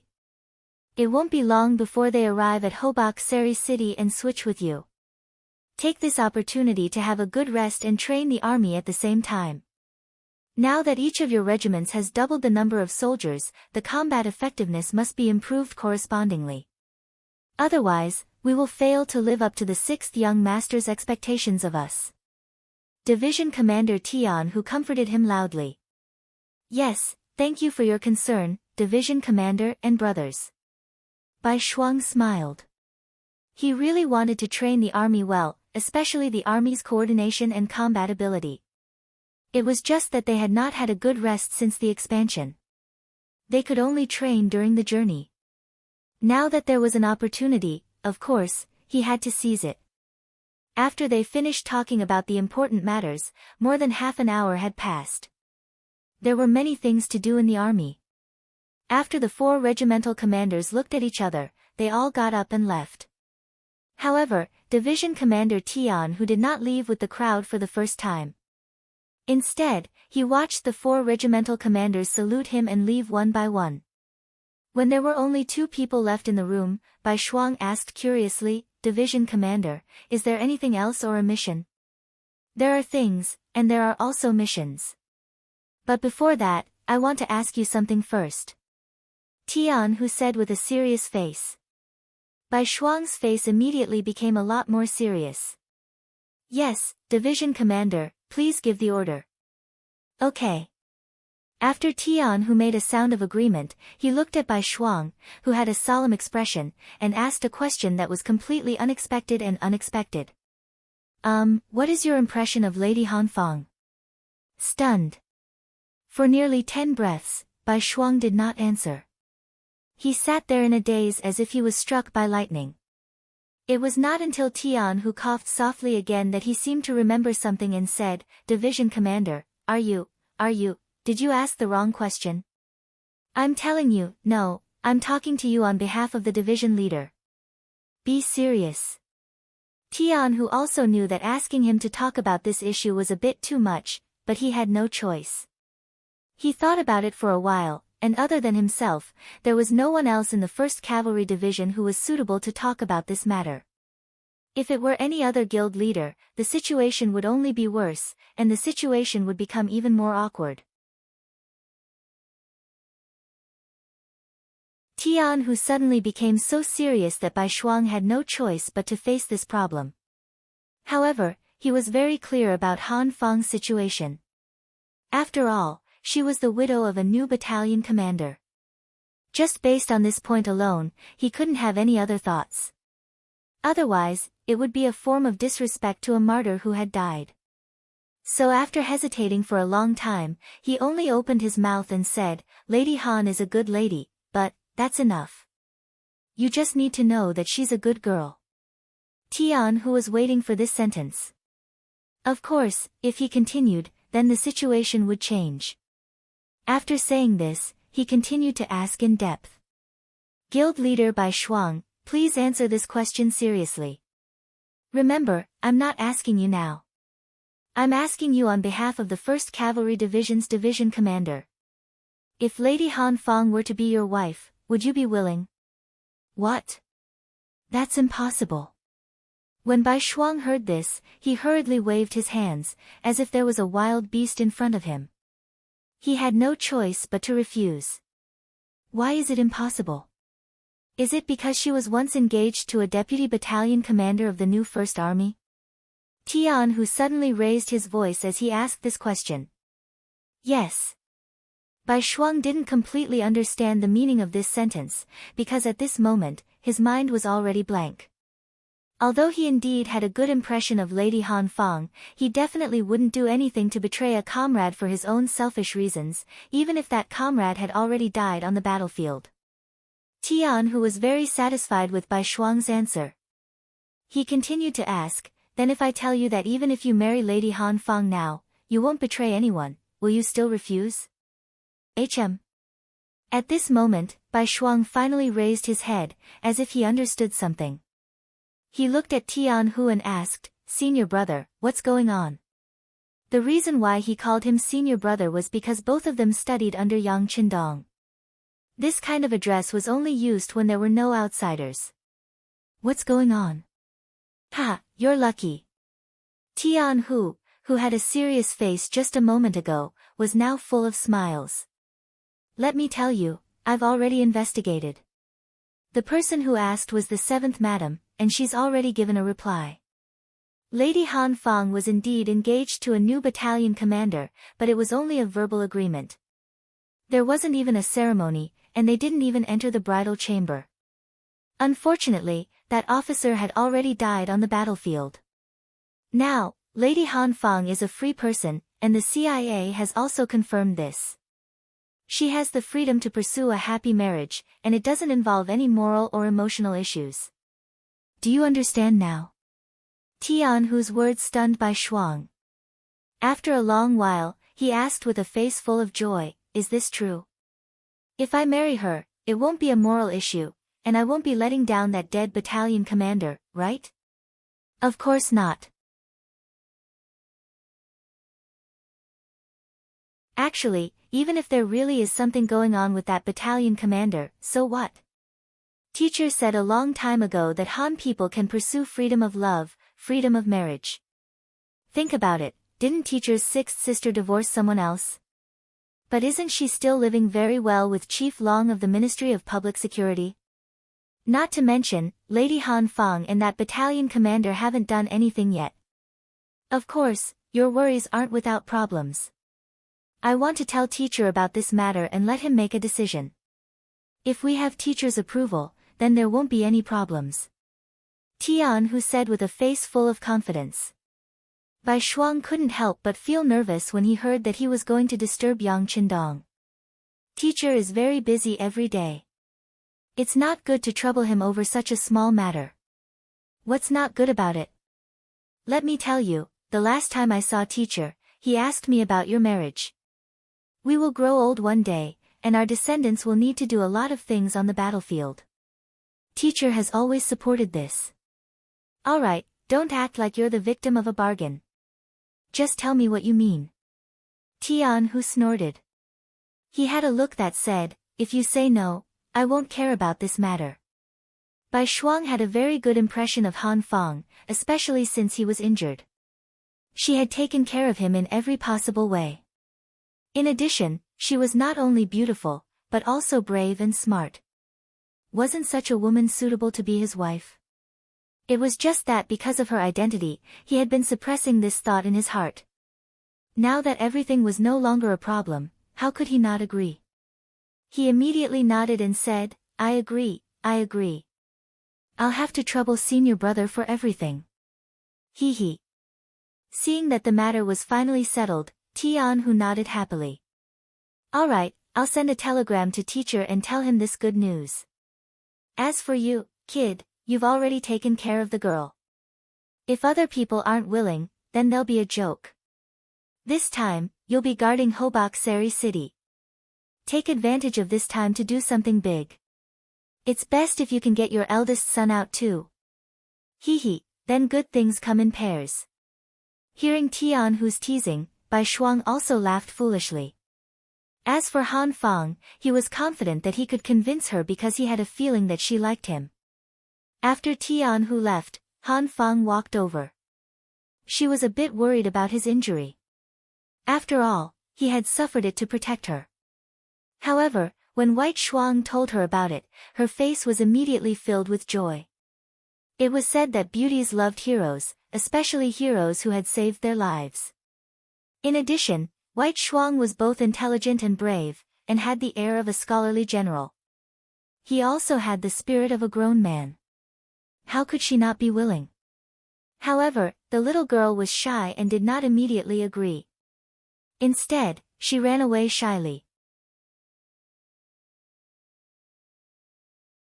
This caused Bai Shuang to laugh loudly behind her. On the official road to Turpan City, an army with a bright flag of the 5-star army was moving forward. Among them, a cavalry unit with black cloaks was especially eye-catching. In the 5-star army, the rank of an officer was very obvious. It could be seen from the military rank, and it could also be seen from the cloak that an individual wore. As for the black cloak, it was usually only worn by those with the position of guild leader. The reason why it was said to be a normal situation was because there was something special about it. The black cavalry that protected Yang Qindong could also wear it. There were 2,000 black cavalry soldiers, and they were all wearing black cloaks. The 1,000 black cavalry that had been selected from Crimson City had finally arrived.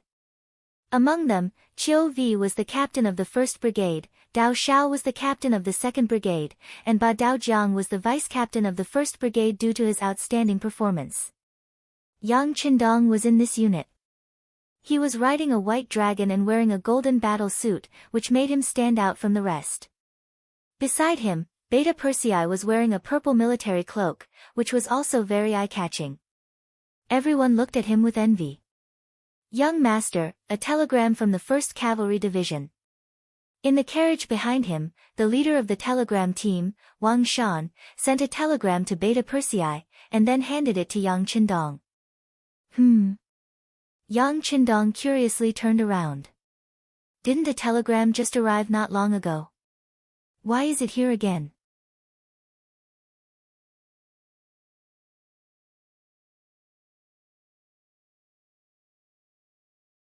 Chapter 12-15.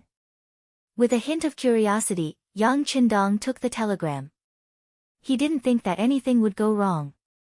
With the combat ability of the 1st Cavalry Division and the fact that they had just doubled their forces, anyone who wanted to cause trouble for them would have to be prepared to lose their teeth. After receiving the telegram, Yang Qindong quickly scanned the contents of the telegram. Then, he burst into laughter. Hee hee, White Shuang, spring has come. Spring is coming. Beta Persei obviously didn't understand the meaning of this sentence. Yang Qindong didn't explain. Instead, after a moment of silence, he said, "Let Wang Shan send a telegram to the 7th Madam to confirm the situation of a girl named Han Fang. Then send a telegram to Tiger's Mane to understand the specific situation of a girl named Han Fang and the battalion commander. Then report it." White Shuang was an orphan. As his teacher, he was no different from his parents. Of course, he had to make the decision for such a big matter. But before that, he had to make things clear. He didn't want to make a mistake. That would be a joke, and it would hurt the two young people's hearts. Yang Qindong gave the order. After the telegram was sent out, there was a quick reply. Obviously, everyone attached great importance to the matter that Bug Nam of Gojoseon valued. It didn't take long for the matter of Han Fang to be investigated clearly. It was confirmed that she only had a verbal engagement with the deputy battalion commander who died in battle. The two of them didn't even meet. Everything was set up by the matchmaker. Later, after the deputy battalion commander died in battle, the matchmaker didn't care about this matter. If it wasn't for the fact that Han Fang valued friendship, very few people would know about this matter. After understanding the details, Yang Qindong immediately waved his pen and approved the marriage between White Shuang and Han Fang. He also allowed them to complete the wedding in Hobox. Not only that, Yang Qindong also ordered a small team of black cavalry to go to Hobox and bring a congratulatory gift. With Yang Qindong's blessing, no one would say anything about this matter. Of course, this wasn't a big deal, at least for Yang Xie's 5th Star Army. As his territory grew larger and his influence grew stronger, the number of officers in the army and the local government increased as well. Marriage was not known to the general public. Unless it was someone with a special status like Bai Shuang, it would not attract Yang Qindong's attention. His attention was now focused on the city of Turpan, which was a few hundred miles away. The intelligence department had already sent word that the Ili Kingdom and Yirkiang Kingdom had sent 30,000 troops each to Tulipan City, seemingly intending to have a decisive battle with the 5-star army there. "Young Master, do we need to urge 4th Master Lu to catch up from behind?" Beta Persei also saw the report and suggested. "There's no need. Do you think they will be stupid enough to let us attack a city after losing 8 miles? 4th Master Lu, it's better for you to escort the food from behind." Yang Qindong waved his hand confidently. The three countries actually wanted to fight with his main force. This was something he couldn't ask for more. Originally, he was most worried that he wouldn't be able to find the main force. Once the enemy scattered and implemented harassment tactics, he would have the biggest headache. But now that they wanted a decisive battle, he would fulfill their wish. As long as they could destroy the enemy's main force in one fell swoop, the speed of taking down this place would be much faster and save a lot of time. Send a message to the small Japanese empire in Shicheng. Hurry up and send the small Japanese empire to the front line. Such a large piece of land needs a lot of people. After Yang Qindong said this to Beta Persei, he looked forward. It wouldn't be long before the land under their feet would be surnamed Yang and then Han. In order to do it once and for all, the migration of the foreign people was necessary. In the Second World War, Japan had occupied Korea for more than 40 years and had also been entrenched in the northeast of China for a long time. However, the voices of resistance had never stopped. For this reason, a large number of Japanese troops and forces were involved. What was the reason? Was it just because the Japanese didn't treat them as human beings? This might be the main reason, but it wasn't the only reason. At least for a period of time, Japan had implemented a policy of controlling China with China. As long as the people didn't rebel, they were given a certain amount of security and protection, but the voices of resistance still didn't stop. The reason was that in addition to the backbone of the Chinese nation, the most important reason was that they could get the support and solidarity of the people by fighting on their own land.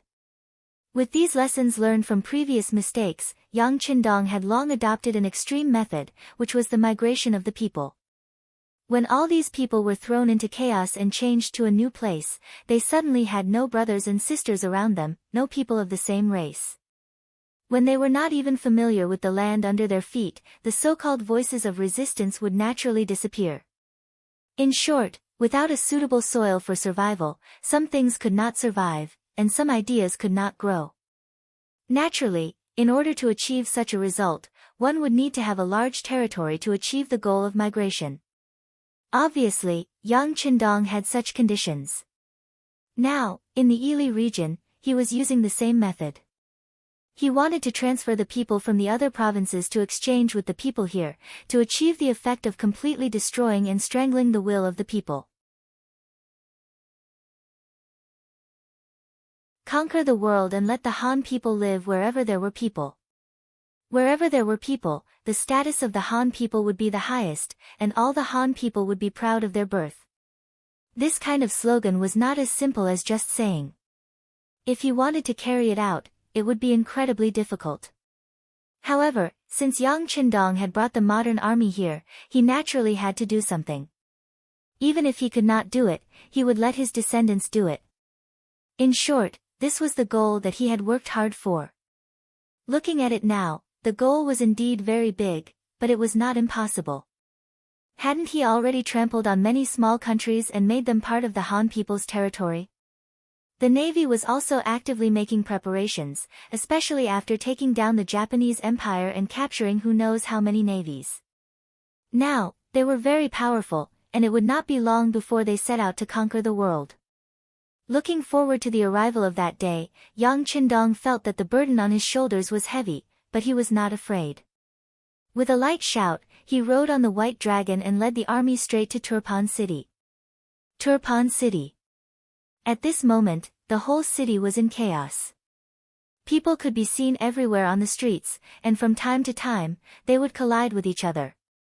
The people were busy moving their valuables out of the city. The soldiers were also busy moving their provisions and military supplies. Everyone was scrambling to get out of the city, as if they would be left behind forever if they were late. In such a chaotic situation, bumping into each other was inevitable.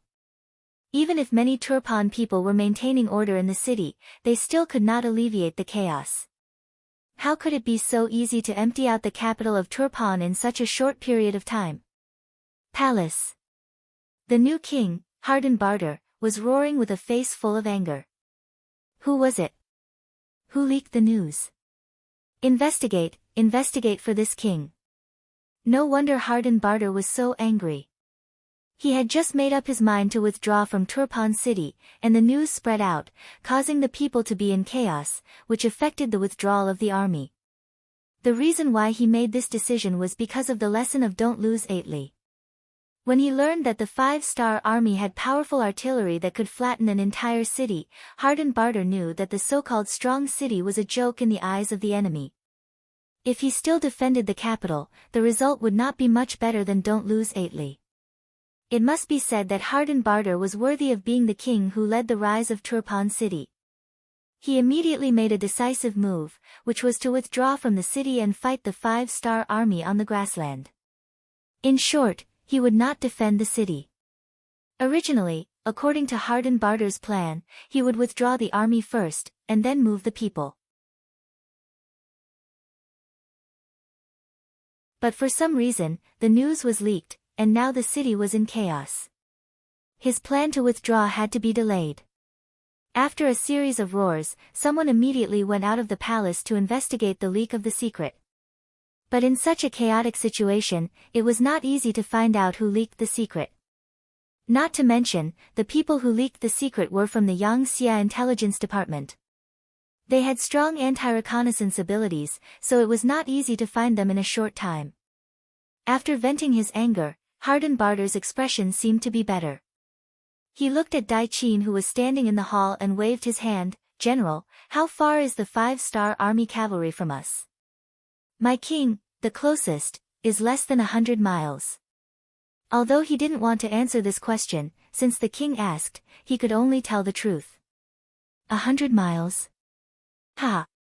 Hearing this answer, Hardenbarter's expression froze for a moment, then he sneered, 100 miles, even the elite cavalry would take less than half a day to arrive.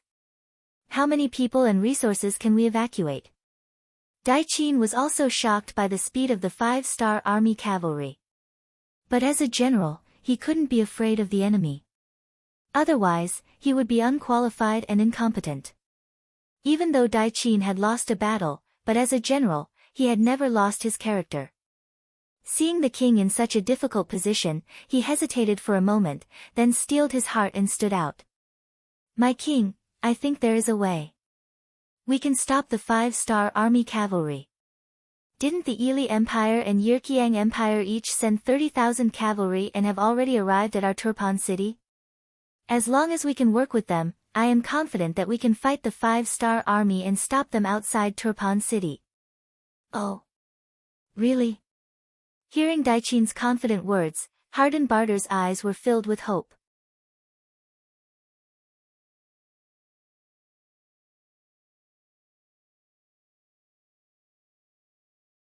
Chapter 12:16.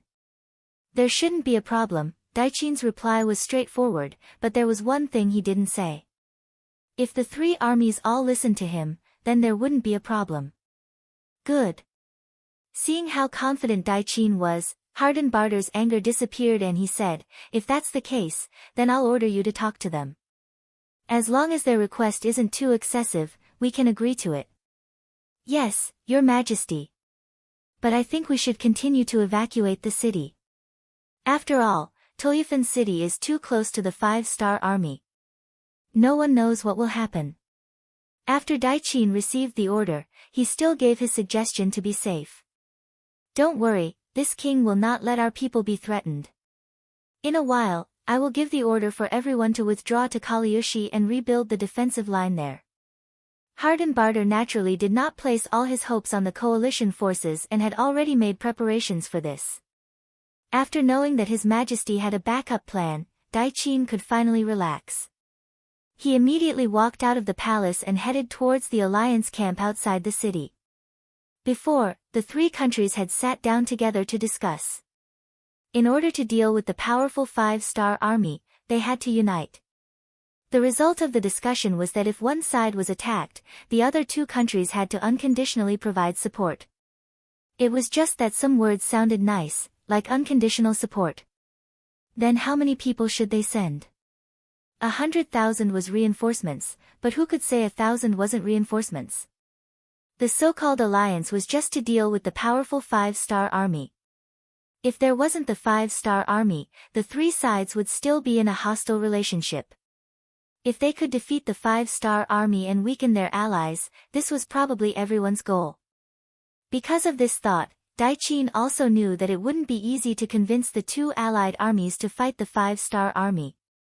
Ili sent out 30,000 cavalrymen to assist Tulyifan. The general leading them was Wu Ji, who had fought against the Wu De army and suffered a great defeat. Yirqiang sent out 30,000 cavalrymen to assist Tulyifan. The general leading them was called Aleifu.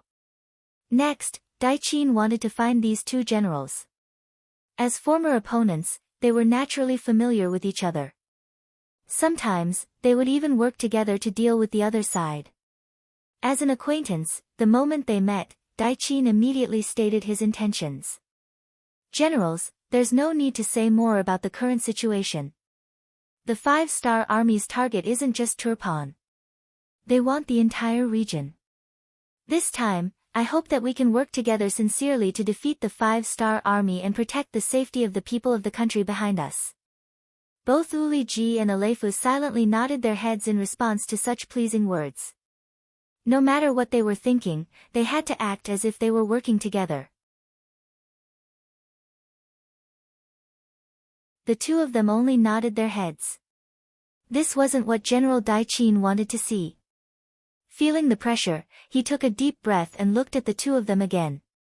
There's a saying in the Han Dynasty that an army can't do without a leader. In order to better stop the 5-star army's cavalry, I think we need to choose a commander. As long as our orders are unified, we will be able to defeat the enemy. If we fight separately, it will only create opportunities for the enemy to defeat us. This involved the power of the army.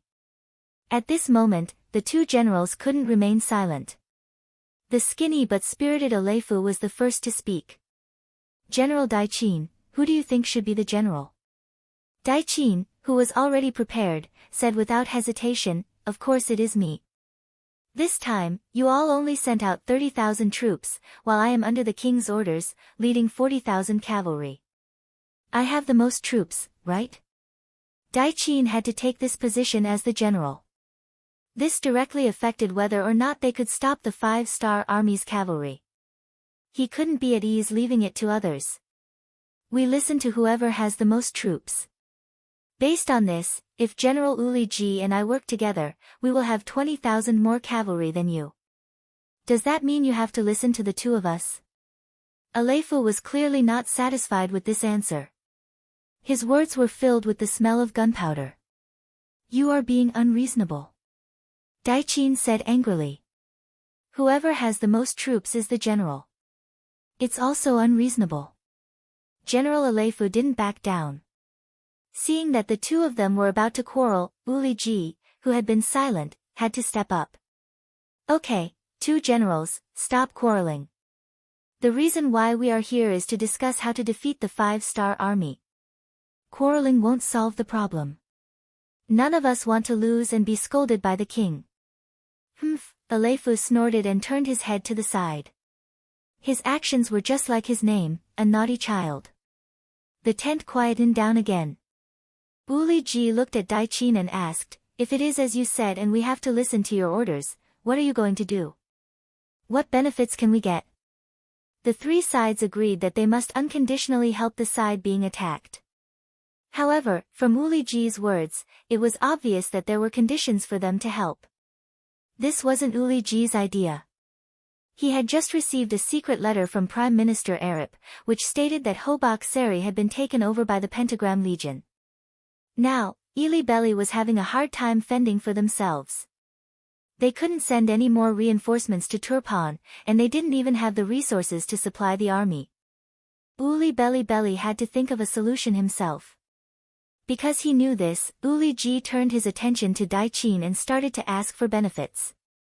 Although Qing was mentally prepared, he was still somewhat dissatisfied after hearing this. However, the king had said before that as long as the request wasn't too excessive, he would try his best to satisfy it.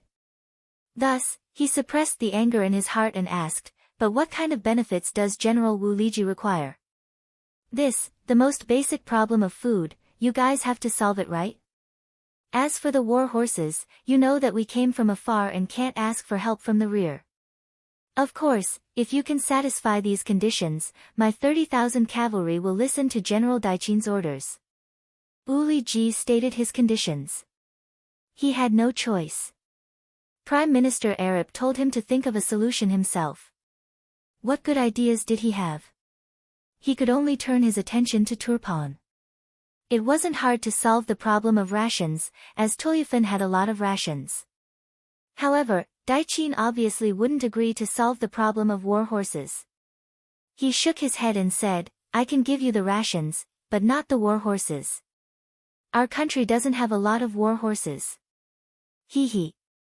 Hearing that there was no problem with the rations and hearing Daiqin say that there were not many war horses, Wu Liji knew that there was hope.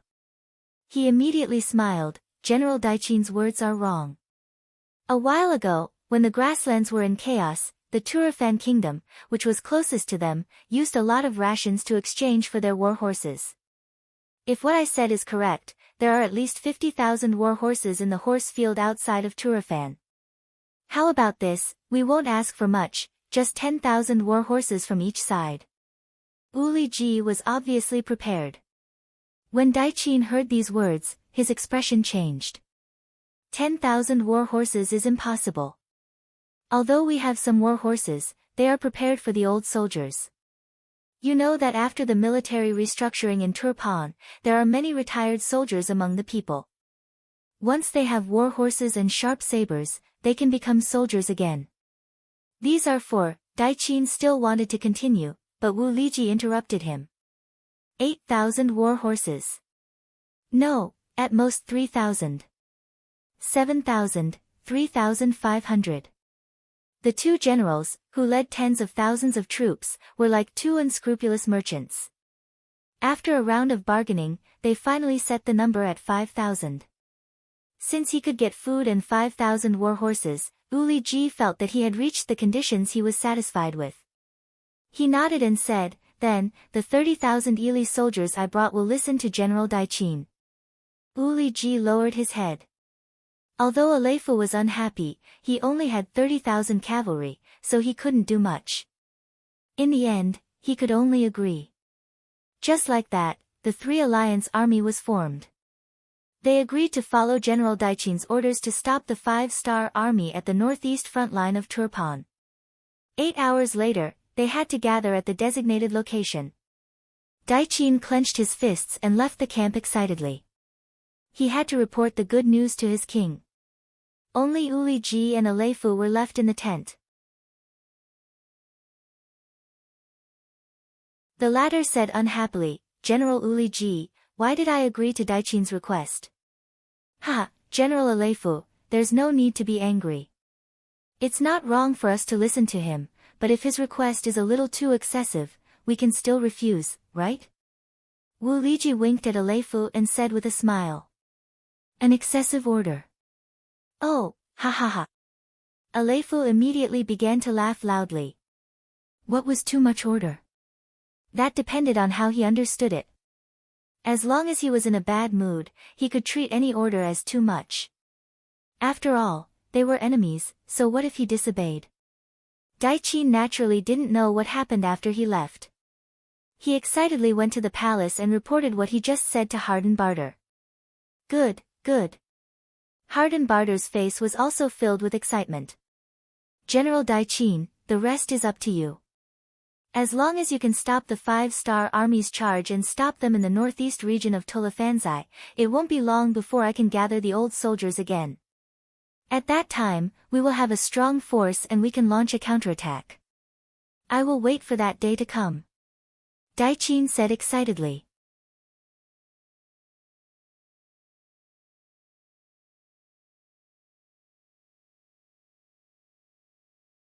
Chapter 12-17. 70 li outside of Tulyifan City, the new army of the Five-Star Army was gathering here. More than 30,000 cavalrymen came over, covering the sky and covering the earth. They chose a flat area and started cooking. He gave the order for the army to rest on the spot, while the other division commanders came to the main tent to discuss military matters. Inside the tent, Su-hee stood in front of a large sand table, waving a stick in his hand. The scouts at the front sent news that 30 li away from us, there are 40,000 cavalrymen from Tulyafan, 30,000 from Ili Belly and Yirkiang. A total of 100,000 cavalrymen have already set up camp in 3 different camps. Everyone, what do you think we should do next? When Kulu and the other division commanders heard that there were 100,000 cavalrymen, their eyes all lit up. Clearly, there were so many enemies waiting for them to eat, and they were all very excited. However, at the same time, they knew that even if the 4th Cavalry Division Commander Chang Bo had already handed over the task of transporting the supplies to the 4th Cavalry Division and returned, there were only 30,000 cavalrymen.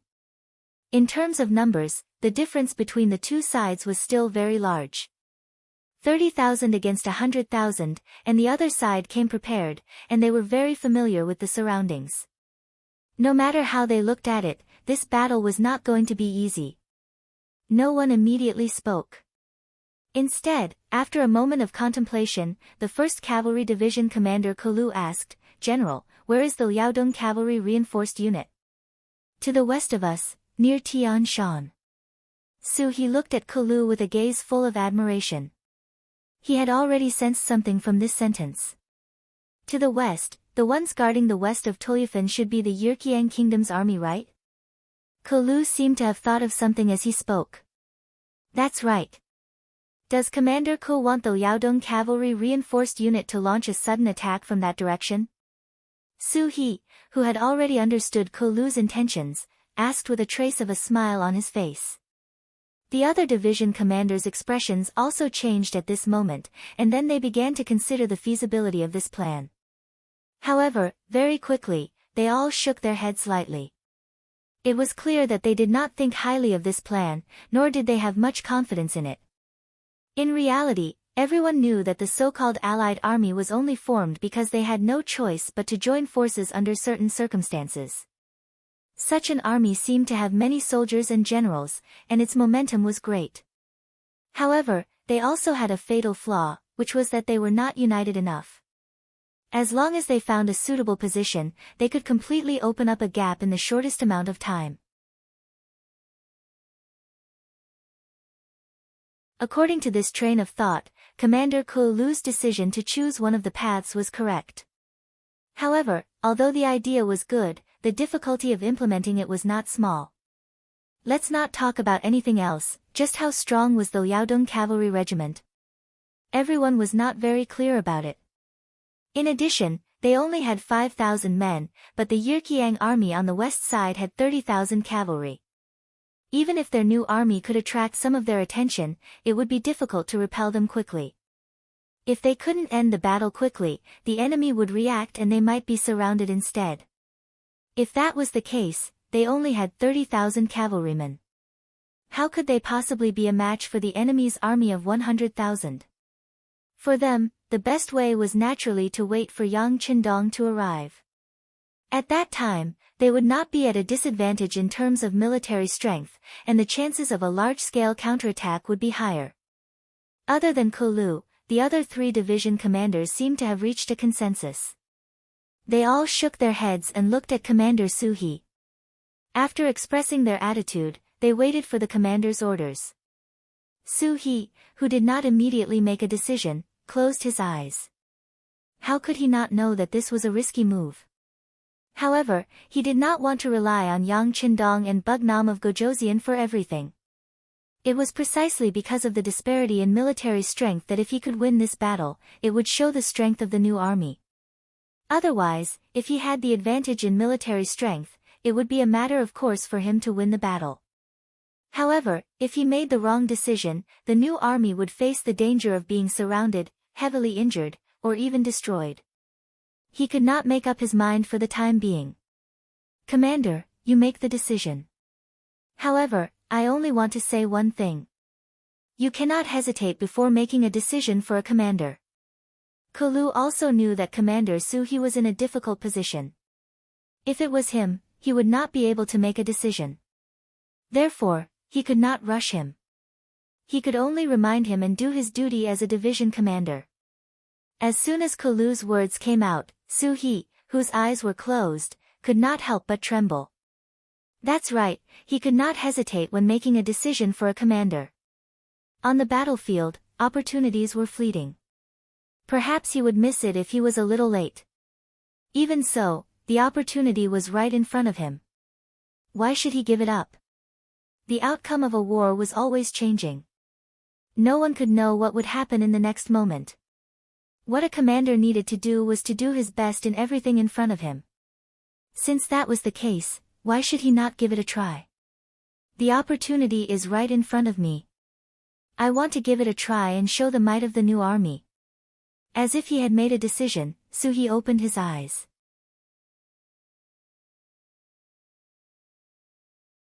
When he looked at everyone, there was a hint of excitement and nervousness in his eyes.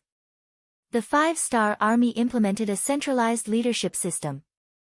That was, before the battle plan was formulated, the officers below had the right to propose construction. However, the final decision was still in the hands of the highest-ranking officer. When the policy fell to the new army, the one who would have the final say was naturally Commander Suhi.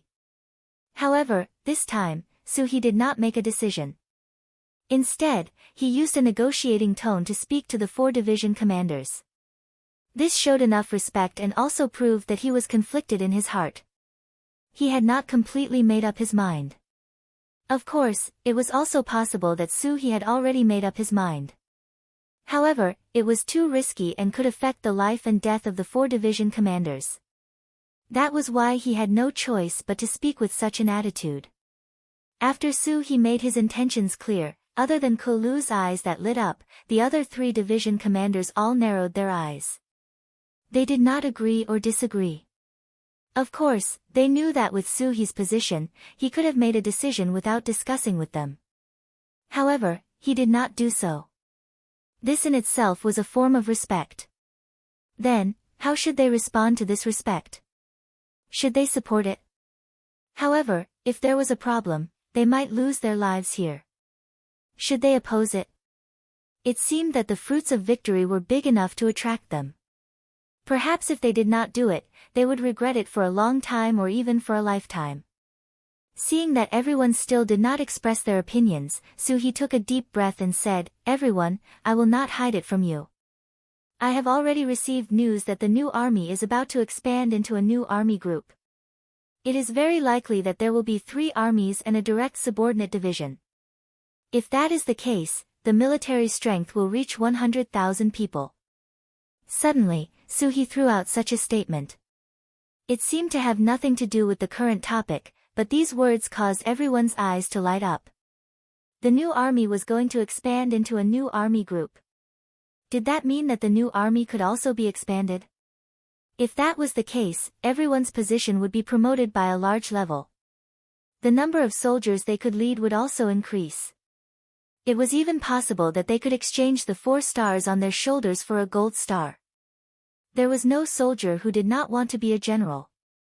This was even more so for the 4 division commanders who were only 1 step away from becoming a general. If they wanted to become a general, they had to have enough achievements to convince the masses. Right now, there was a huge contribution in front of them. What would they choose and what would they do? At this moment, everyone was shaken by Suhi's words.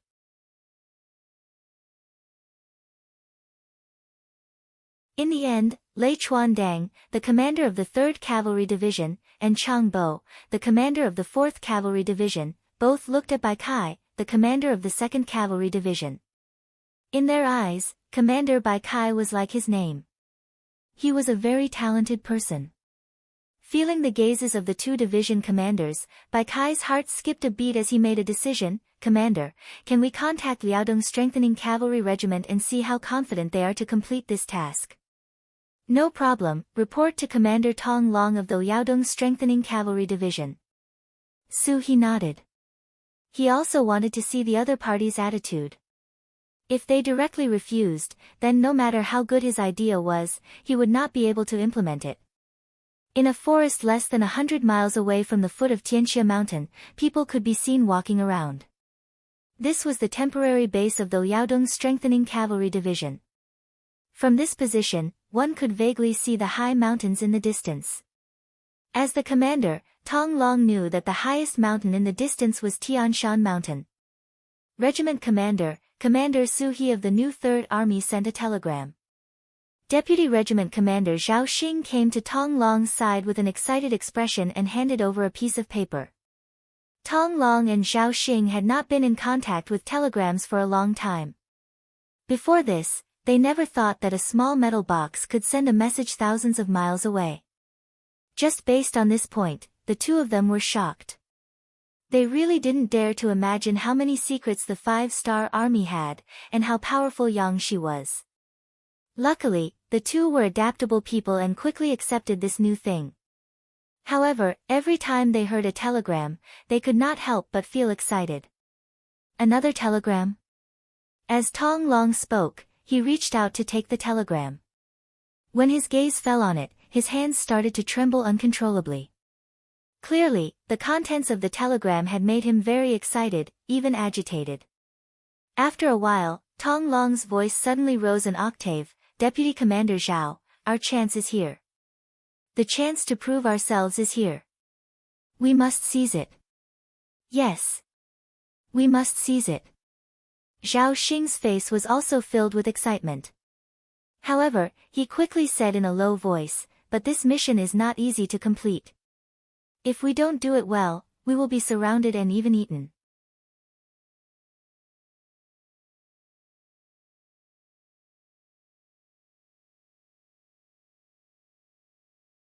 Chapter 12-18. That's only one possibility. There's another possibility.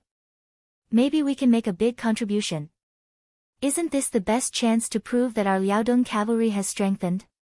Tong Long retorted excitedly. It seemed like he had made up his mind. Even if Zhao Xing didn't agree, he would still do it. You're the commander. I'll fully support your decisions. Zhao Xing didn't continue to object. Instead, he said something that made Tong Long feel very touched. No one knew better than them the awkwardness of their current status. The so-called Liaodong cavalry reinforced regiment sounded quite impressive, but in reality, ever since they joined the five-star army, they hadn't fought a decent battle. Although they had some small victories, they were just following the main force to get some military merit. To the ambitious Tong Long and Zhao Xing, this was not what they wanted at all. Both of them were people who dared to fight and fight. They were even people who had thousands of ambitions. In the past, they hated living under the shadow of the Baiming army. In this situation where everything depended on experience and background, it was extremely difficult to stand out. Now that they had joined the five-star army, they finally had a fair chance to show off their skills. Both of them had been holding back their energy and wanted to show off their skills. However, the five-star army was different from the Baiming army. There were too many fierce and intelligent generals here. When they fully understood the achievements of other armies, divisions, and commanders, they couldn't help but be shocked speechless for a long time. Wanting to stand out in this kind of army wasn't any easier than being in the Baiming army. After all, the high-ranking officers of the five-star army were all people who had killed their way through countless battlefields. Whether it was bravery or strategy, they were the best of the best. A true powerhouse would always become stronger when they met someone stronger. Tong Long and Zhao Xing were such people. In their opinion, their biggest disadvantage was that they joined the five-star army too late. They had too few soldiers in their hands. Once they had a chance to show off their talents, they could also soar into the sky. They just didn't expect the opportunity to appear so quickly. Of course they had to catch him. Under Tong Long's resolute attitude, a reply was quickly sent to the new army's commander, Su He. When he saw the contents of the telegram, Su He couldn't help but laugh out loud. Not bad, 2 tiger generals. Come, everyone, take a look. He laughed and handed the telegram to Kulu and the others. Then he heard the 3rd Cavalry Division's commander Lei Chuandang's shocked voice. What? They're actually willing to make a military order. If they can't complete the mission, they'll bring their heads to me. A military order expressed a kind of attitude and a kind of indomitable spirit. Once such a decision was made, there was no way out.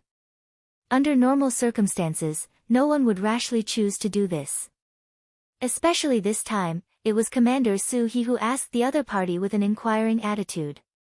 He did not request for the other party to express their opinion, but Tong Long and Zhao Xing still made such a decision. This was shocking and admirable. It seems that in terms of courage, we're far inferior to these two.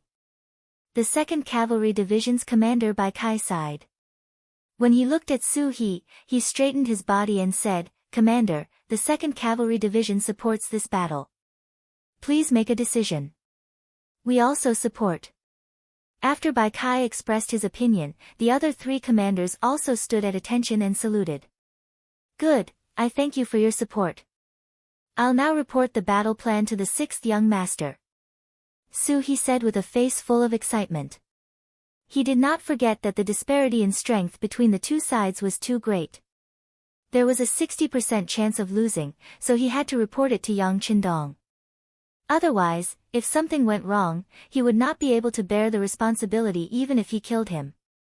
150 li behind the new army, Yang Qindong was leading the troops forward.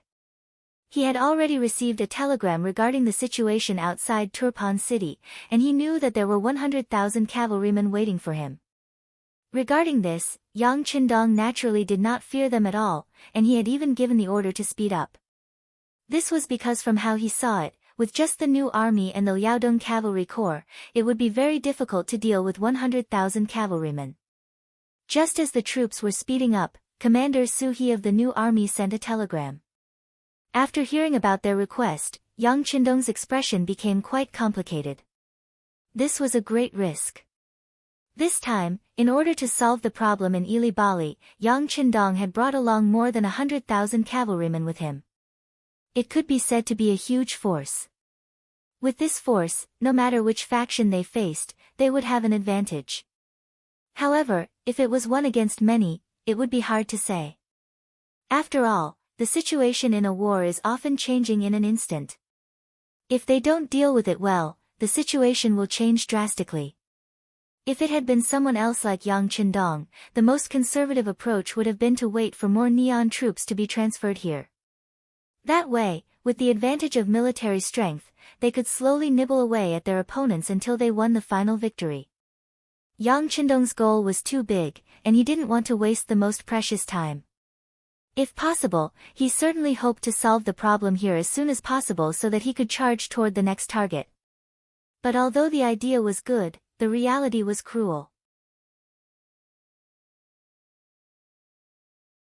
Especially in the situation where Ili, Turpan, and Yarqiang joined forces, plus Yeshen of Wara was watching him in the dark, the situation of this war became more and more complicated. And now, an opportunity to turn passivity into initiative appeared in front of him.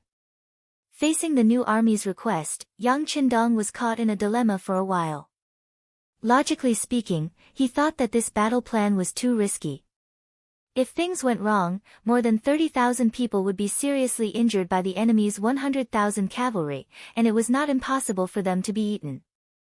But psychologically, he thought that this was a bold and feasible plan, because even he was amazed by this plan and felt that it was incredible, not to mention the enemy, they would definitely not think of it. To agree or not to agree, it was all up to him.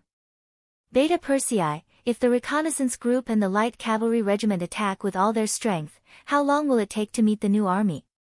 Yang Qindong did not make a decision immediately, but wanted to understand the specific situation first. It will take at least a day and a half. Beta Persei came to a conclusion after roughly calculating the distance between the two sides. A day and a half. Yang Qindong pondered. In other words, within a day and a half, the new army would not receive any military support. Similarly, in a day and a half, the enemy would not make any preparations before the attack. Considering that it would take half a day for the Liaodong cavalry regiment near the Tian Shan mountain to arrive at the battlefield, Yang Qindong could not make a decision for more than a day. Once this time passed, the enemy would be prepared, and the chances of winning would only be lower. With less than 40,000 cavalry against 100,000 cavalry, and an opponent who was very familiar with the environment, Yang Qindong decided to think about whether he should agree to this battle plan or not. Riding on the stable white dragon, Yang Qindong fell into a state of meditation with his eyes closed. At this moment, in the new army's general tent, several division commanders were anxiously pacing around. 4 hours had passed since the telegram was sent, but the reply telegram still had not arrived. No one had any idea whether to fight or not. At this moment, they were all gathered around Su He, waiting for orders. What does the king mean? If you don't agree, you should at least tell us so that we can let the soldiers rest. Division Commander Lei Chuandang of the 3rd Cavalry Division was an impatient person, and he was the most talkative at this moment. Division Commander Lei, calm down. The king's thoughts and decisions are not something that subordinates like us can guess. It is also not something that we can recklessly guess. Division Commander Bai Kai of the 2nd Cavalry Division kindly reminded Lei Chuandang. Oh, yes, yes. Lei Chuandang's expression immediately became a little ugly. What was he doing just now? Was he questioning Bugnam of Gojoseon? When he thought of what he had done, he was shocked. In the 5-star army, Yang Qindong's prestige was so high that no one was allowed to question him. This was not Yang Qindong's request, but the unanimous opinion of these generals. It was just that the situation was a little tense right now. If it was any other time, Lei Chuandang would have dared to say such words. Perhaps there would be no need for others, as Commander Su He would be able to take him down first. Fortunately, at this moment, Su He was also anxious and felt the same as Lei Chuandang. That was why he did not reprimand him at this moment. The atmosphere in the large tent once again became tense. After an unknown amount of time, footsteps suddenly came from outside the tent. The telegraphers walked in and brought the results and answers that everyone wanted to see. Su He was the first to take the telegram. After skimming through it, he let out a long breath and then said with an excited expression, "The 6th young master has already agreed to our request. Now, please go and make your preparations." That's right, send a telegram to inform Commander Tong Long that they can set off now. General, Commander Tong Long sent us a telegram 6 hours ago, saying that he has already set off. He should be halfway there by now. The telegram operator stood at attention and reported. Actually, he had already said this before. However, Su He was too nervous at that time and did not pay attention to it. Oh, right. Look at my brain. Alright, Commander Tong Long and the others have already set off. They will reach the depths of the battlefield in 6 hours. This way, it will be midnight, which is also the time for us to launch our attack. Like this, all the division commanders will take their positions and let the soldiers fill their stomachs and prepare for battle. That's right, in order to not attract the enemy's attention, we must be tight on the inside and loose on the outside. Even if we eat, we must eat dry food and not hot food. In short, there must not be any abnormalities. Don't worry, Commander. We understand. The 4 division commanders immediately stood up and saluted. Then, they hurriedly left the tent. When Su He was left alone, he sighed and said, "6th young master, just wait for the news of our new army's victory."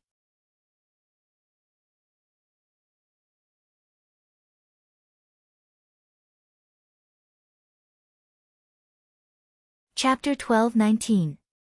The sky gradually darkened. After the commotion during the day, Turpan city gradually calmed down. With 100,000 cavalry in front of the city and the fact that it was late, many of the citizens who were preparing to leave decided to rest for the night. In this regard, King Harden Barter didn't order them to hurry because he had received reliable information that the 5-star army had already set up camp 40 kilometers away from the city. At this moment, they were only 10 miles away from the 100,000 cavalrymen outside the city. But this 10 miles was like a mote in Harden Barter's eyes. 30,000 cavalrymen wanting to attack 100,000 cavalrymen was simply unscientific and unrealistic. No one would think that the 5-star army had the guts to do so. If he was them, it would be a good thing if the 100,000 cavalry didn't attack first. Speaking of not taking the initiative to attack, General Qing was very annoyed. According to him, since the 5-star army only had 30,000 people, it was time for them to attack with their superior numbers. He was confident that they could defeat the enemy and force them to retreat. However, when he explained the situation to Uli Ji and Aleifu, he was met with unanimous opposition. As reinforcements, they were only here to help evacuate Turpan city. They weren't here to attack the 5-star army. In their eyes, the best result would be for the 5-star army to retreat in the face of their 100,000-strong army. They would be able to force the enemy to retreat without shedding a drop of blood. It would be better than a chaotic battle where both sides would suffer losses. The internal disagreement caused General Qing to lose a chance to attack first. They didn't know what kind of disaster the loss of this opportunity would bring them. Bastards, a group of short-sighted people. They will be punished sooner or later. Qing angrily returned to his tent with a face full of anger. After getting angry, Qing didn't have any better ideas. No matter if it was Uli Ji or Aleifu, they weren't his subordinates. If the enemy attacked, it would be fine. In order to unify the command, they would listen to his orders. But now, asking them to attack was indeed a bit too much. Alright, then let's wait. When the main force of the 5-star army arrives, we'll have a huge battle. I want to see, since you're all cavalry and you're in our territory, what kind of waves can you cause? Qing said as if he was comforting himself. After that, he asked the deputy general about the 5-star army. He heard that the 5-star army had also entered a period of quietness after nightfall. It seemed that they had also entered a period of rest like him. However, before waiting for the great battle that might happen the day after tomorrow, he also gave the order that other than the necessary guards, everyone else could also rest.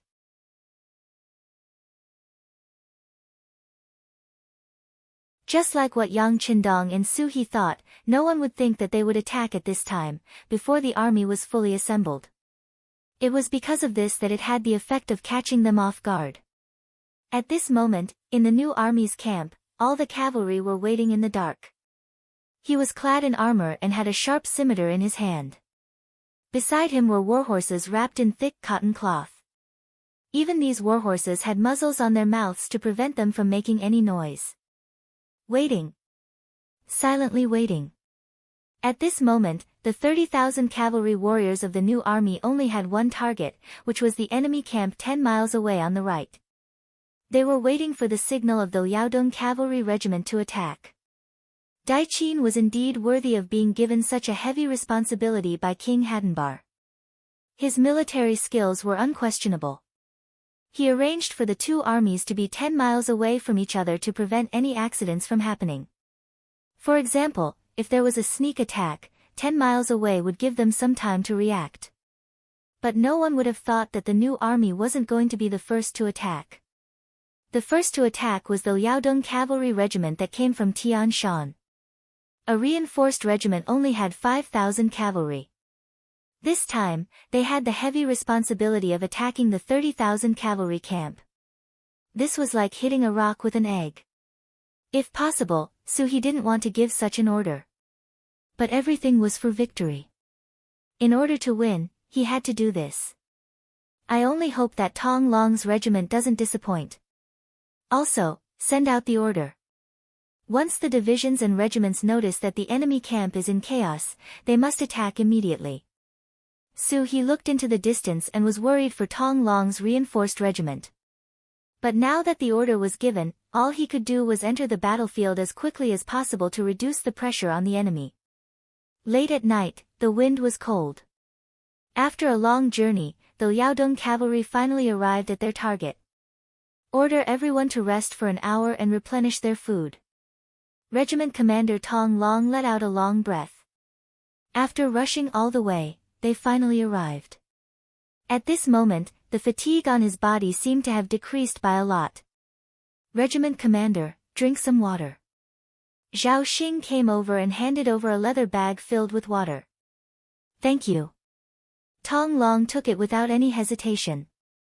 Then, he gulped down a few mouthfuls of the wine and murmured, satisfied. "Regiment commander, I'll charge at the front. You just need to stay behind." Zhao Xing came with a purpose. "How can I do that?" Tong Long rejected without even thinking about it. Then, he patted Zhao Xing's shoulder and said, "I appreciate your kind intentions, but how can I change my plans so easily?" "But..." Zhao Xing tried to persuade him, "but you're the regiment commander."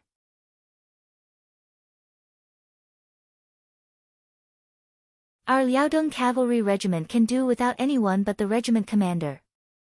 Bugnam of Gojoseon also said that unless it's necessary, we're not allowed to go to the front lines. You.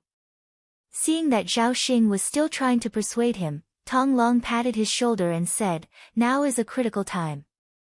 You should know how much pressure our regiment is under. Plus, in terms of martial arts, you're not as good as me. You have to admit that." Tong Long was a famous general in the Liaodong region. Compared to him, Zhao Xing's skills were second-rate. His advantage was that he was smart. Now that Tong Long pointed it out, he knew that there was no point in saying more. "Okay, I can agree with the regiment commander going to the front lines. But you have to be careful. If there's any danger, retreat immediately. If you're not here, our Liaodong cavalry regiment doesn't need to exist anymore." "Don't worry, I know what I'm doing." Tong Long laughed. But no matter how you looked at it, it didn't look like he knew what he was doing. Zhao Xing could only sigh and walk towards the soldiers beside the regiment commander. Since he couldn't order the regiment commander, he could only think of a way from these soldiers. The Yirkiang tribe on the left side of the camp near Tianshan was very quiet. Compared to Daiqin's anger, Aleifu was in a good mood. He hummed a tune and went to sleep early. In his dream, he saw himself leading an army to defeat the 5-star army. He was leading 30,000 cavalrymen to charge forward with a momentum that could topple mountains and overturn seas. The war drums were beating, and the battle cries were shaking the heavens. It was truly a lively scene. "General, General," just as he was having a beautiful dream, he suddenly felt a large hand pushing him. This made Aleifu a little unhappy and he suddenly opened his eyes. At this moment, he realized that he was lying on a bed. At this moment, he also realized that it was just a dream. It was just a dream. Just as Aleifu was about to let out a sigh of relief, he suddenly revealed a shocked expression. No, if it was a dream, then why was it so clear? Now that he had opened his eyes, why was there still the sound of iron hooves? What was going on? Before Aleifu could ask, the soldier that woke him up said, "General, enemy attack, enemy attack. The deputy general has already led the troops over." "What? Enemy attack?" Aleifu immediately sat up from the bed. At first, he was confused. After a few breaths, he reacted and asked, "How could it be an enemy attack? The 5-star army only has 30,000 cavalry. Would they dare to attack us? Also, the Turpan cavalry is in the middle of the army. Shouldn't they be the closest to the 5-star army? Did they already retreat?" It was because his tent was right next to the Turpan cavalry camp. If the 5-star army wanted to charge over, they would have to pass through that barrier first.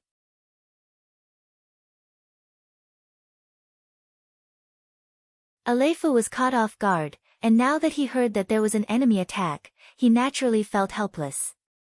"No, General. The 5-star army isn't the 5-star army from the front. They came from Tianshan." The bodyguard didn't know how to explain. He could only tell what he knew and what he saw. Not the 5-star army from the front. Could it be the main force of the 5-star army is here? Oh right, how many people are there? Aleifu thought of a terrifying possibility. The sky is too dark. It's impossible to see. There seems to be a lot of people. They came from all directions and their battle cries shook the sky. Because of the sky, visibility was limited. The soldier didn't know the details and could only answer based on his own guesses. When he heard that there were a lot of people, Aleifu's face became very ugly. If both sides were to fight head-on, he wouldn't be afraid of anyone. But now that he wasn't on guard at all, he didn't know how much fighting strength the army could bring out. The soldier was still waiting for the general's orders. No one knew how bad the situation outside was. Perhaps if they delayed for a second, they would lose a lot more men. Looking at the general, he seemed to be in a hopeless situation. The soldier suggested, "General, we can ask the Turpan army for help. This time, we are here to help them. They have the duty and responsibility to help us." You're tuning in to the Blissful Bookshelf YouTube channel. We're so grateful for your support, and don't forget to subscribe to join us on this incredible journey through captivating stories. Your generosity through donations truly makes a world of difference, as it's the primary source of revenue that allows me to expand and enhance this channel for you. Thank you from the bottom of my heart for being a part of this adventure.